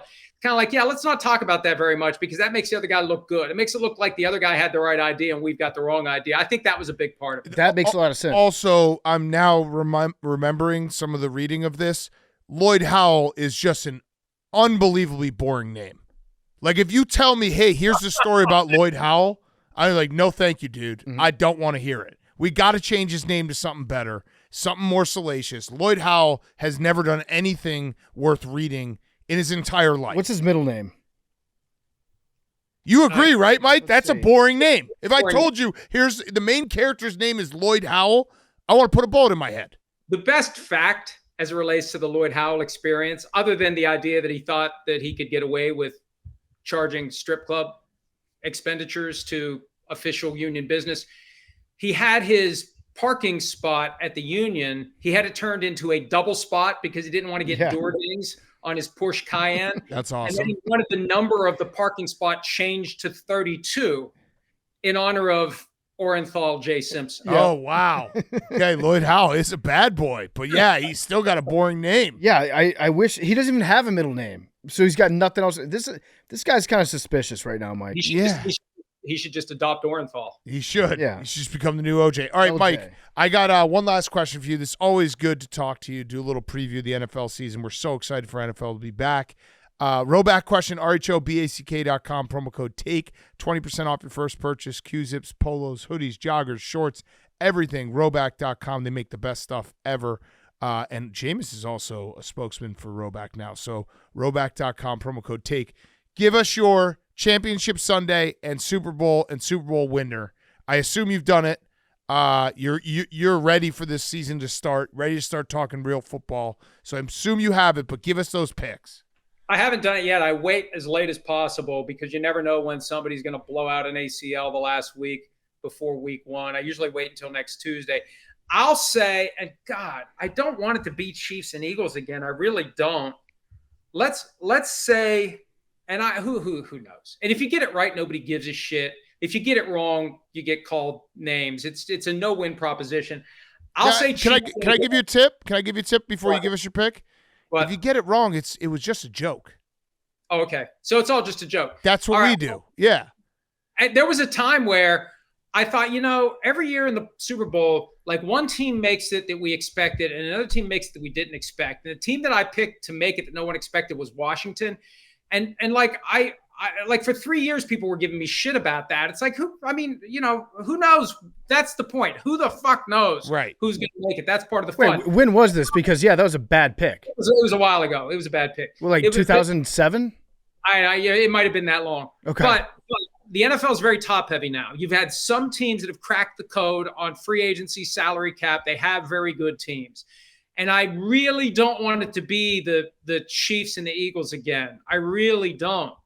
But these other teams are going to have to prove it. I'll say Chiefs Ravens in the AFC Championship and Eagles 49ers in the NFC Championship. Eagles Chiefs in the Super Bowl. Wow, round 3. Better than we expect. You think who's going to be better? 49ers. I think they're going to be better than people expect. Yeah, I do too. I think last season was just kind of an anomaly of everything that could go wrong went wrong. And we kind of forgot about them. At that point, if the Chiefs beat the Ravens again, if they beat them in the AFC Championship game, what will we be saying about Lamar Jackson? Well, I mean, what the haters will be saying is he can't win the big one. And, you've got a contract issue between him and the Ravens looming. I don't know if he ever decides he wants to go somewhere else, but if he would play out this contract, his cap number would make his franchise tag ridiculously high. He really could put in 3 more years with the Ravens and then go get a fresh start wherever he wanted to. So after this year, if it doesn't work, he's 2 seasons away from going wherever he wants. Now he'd be early 30s, but we see these quarterbacks playing until 40. He could. If he decides, I'm just going to finish this deal, he could do it. And by all appearances and based on his current contract and the cap numbers, he'd become a free agent in 3 seasons.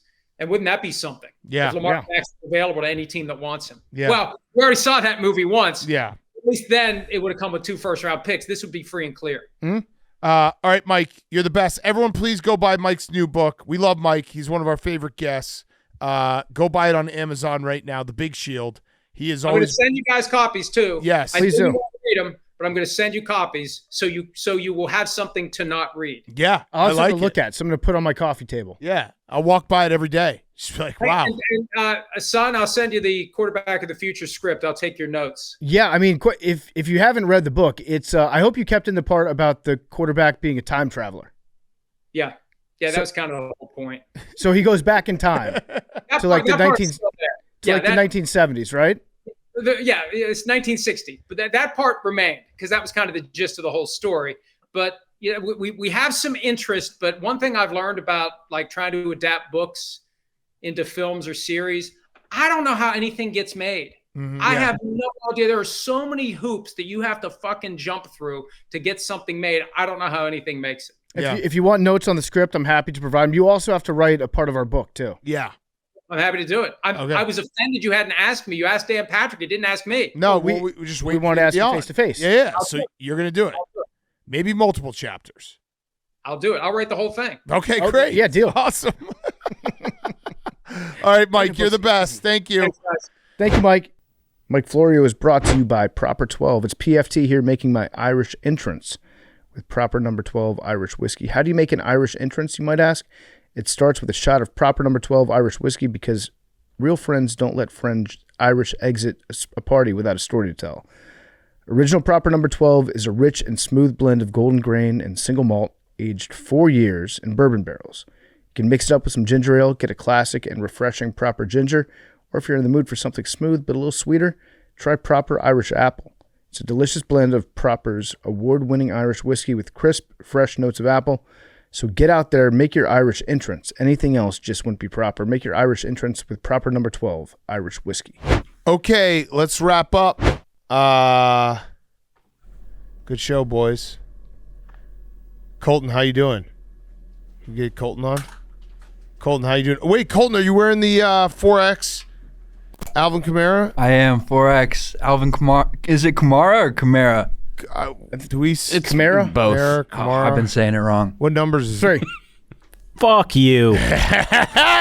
Colton doesn't even know he's just a pawn in the game. I am interested in the shirt, Colton, but that was just... No, he's not. You were a pawn in that game right there. Fair. That was just a little dance we were playing. Anything for the lottery. Yeah. 22. Wait. Keep telling. So it's 4X? 4X. How does it fit? It's pretty perfect, honestly. It's a little tight. It does look a little small. I'm not going to lie.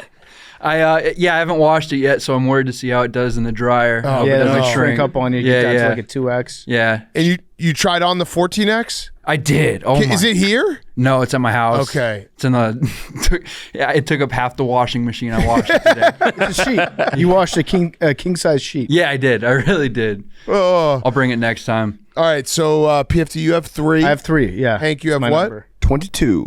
Okay. I'll take 6. Good pick. I'll take 77. 10. So 17 for 23. Zach. 85. What? That's memes slashing out. Did you see all the people that were tweeting didn't at us say saying anything. that Tommy think Fleetwood 99? won No, a I golf didn't say tournament anything. before Memes got the lottery ball? I did see that. Wait, what was memes lashing out with? 17. Oh, I didn't take that. he didn't take 17. Who did? You're just hearing was- things. Shit. Yeah. Zach did, I think. Zach took 17. Yeah, Zach took 17. All right. I just see 3 sitting at the top. Is so. I need it. Come on. Are you just not going to pick a number? I don't know. You're never going to I'm get evaluating. it. You're never going to get it, so it doesn't matter. Great question. That's what Florio said when he needed time to think. I got it. I'm gonna take number That was a 7. cool reference. Sick. You What'd are you take? Florio now. Yeah, that's true. What'd you What take, did you memes? take? It's 7. 7. Come on, 3. Okay. Is Did that everyone just else because you go? can see 7? Yeah. Everyone else gone? Yep. All right. Say them again. I'll start. 77. I had 3. 6. 22. 17. 10. 23. 85. Memes has 7.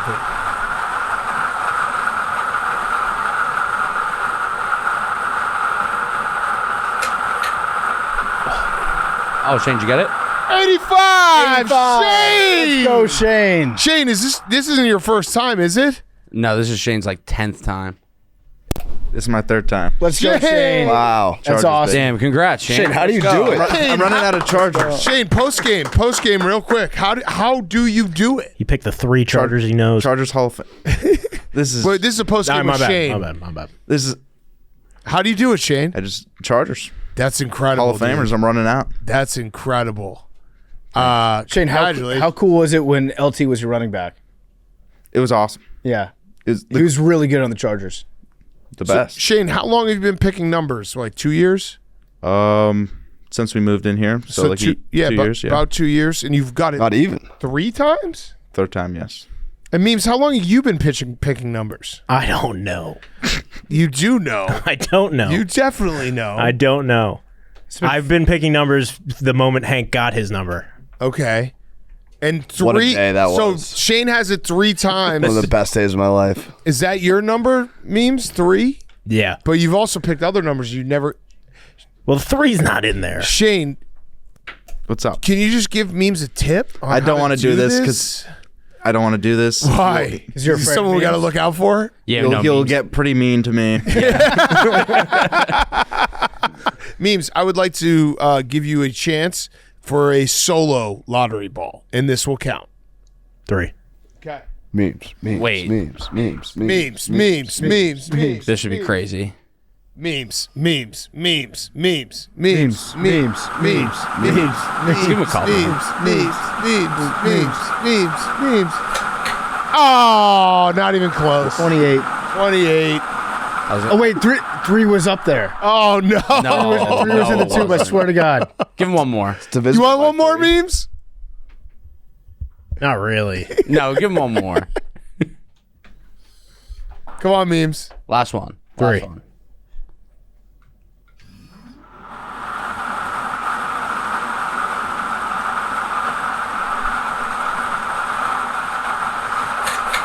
Oh, 72. Memes. Damn, dude. You'll get it, Memes. Will he? I'm just being nice. One day. Just gotta try your hardest. Memes, Memes, you realize too when you get it, we're gonna get a new machine. Have to. Have to, because we got to restart the whole thing where someone's got to not have it. But that might be like if I had to tell them, hey, we're gonna need a new lottery ball machine. When are you expecting to get it? Friday. Okay, this is like a Terry McLaurin situation. Maybe, yeah, you've secretly gotten it already? Oh no, what is this? What are you pulling up? This is the tracker. Memes. Oh my goodness. 600. I didn't know that they had They have a day tracker. We should honestly put this on the. Yeah. Memes has never won 668-day drought. Damn. 319 days until he. I mean, you're climbing up. 988 was mine. Oh, man. That's just what you look like, man.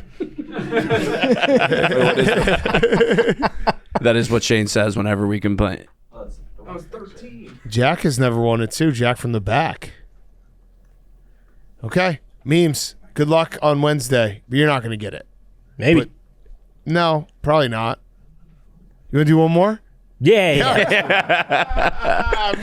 Memes. Memes. You got this, Memes. Memes. Memes. Memes. Memes. Memes. Memes. Memes. We should let Zach guess one too. Zach, you guess Yeah. one too. 26. Okay, good guess. 74. Not even close. Well, 7 minus 4 is 3. That's a great point, man. Good Yep. math. Yep. Max, did you take off your shoes to do that math? Love you guys.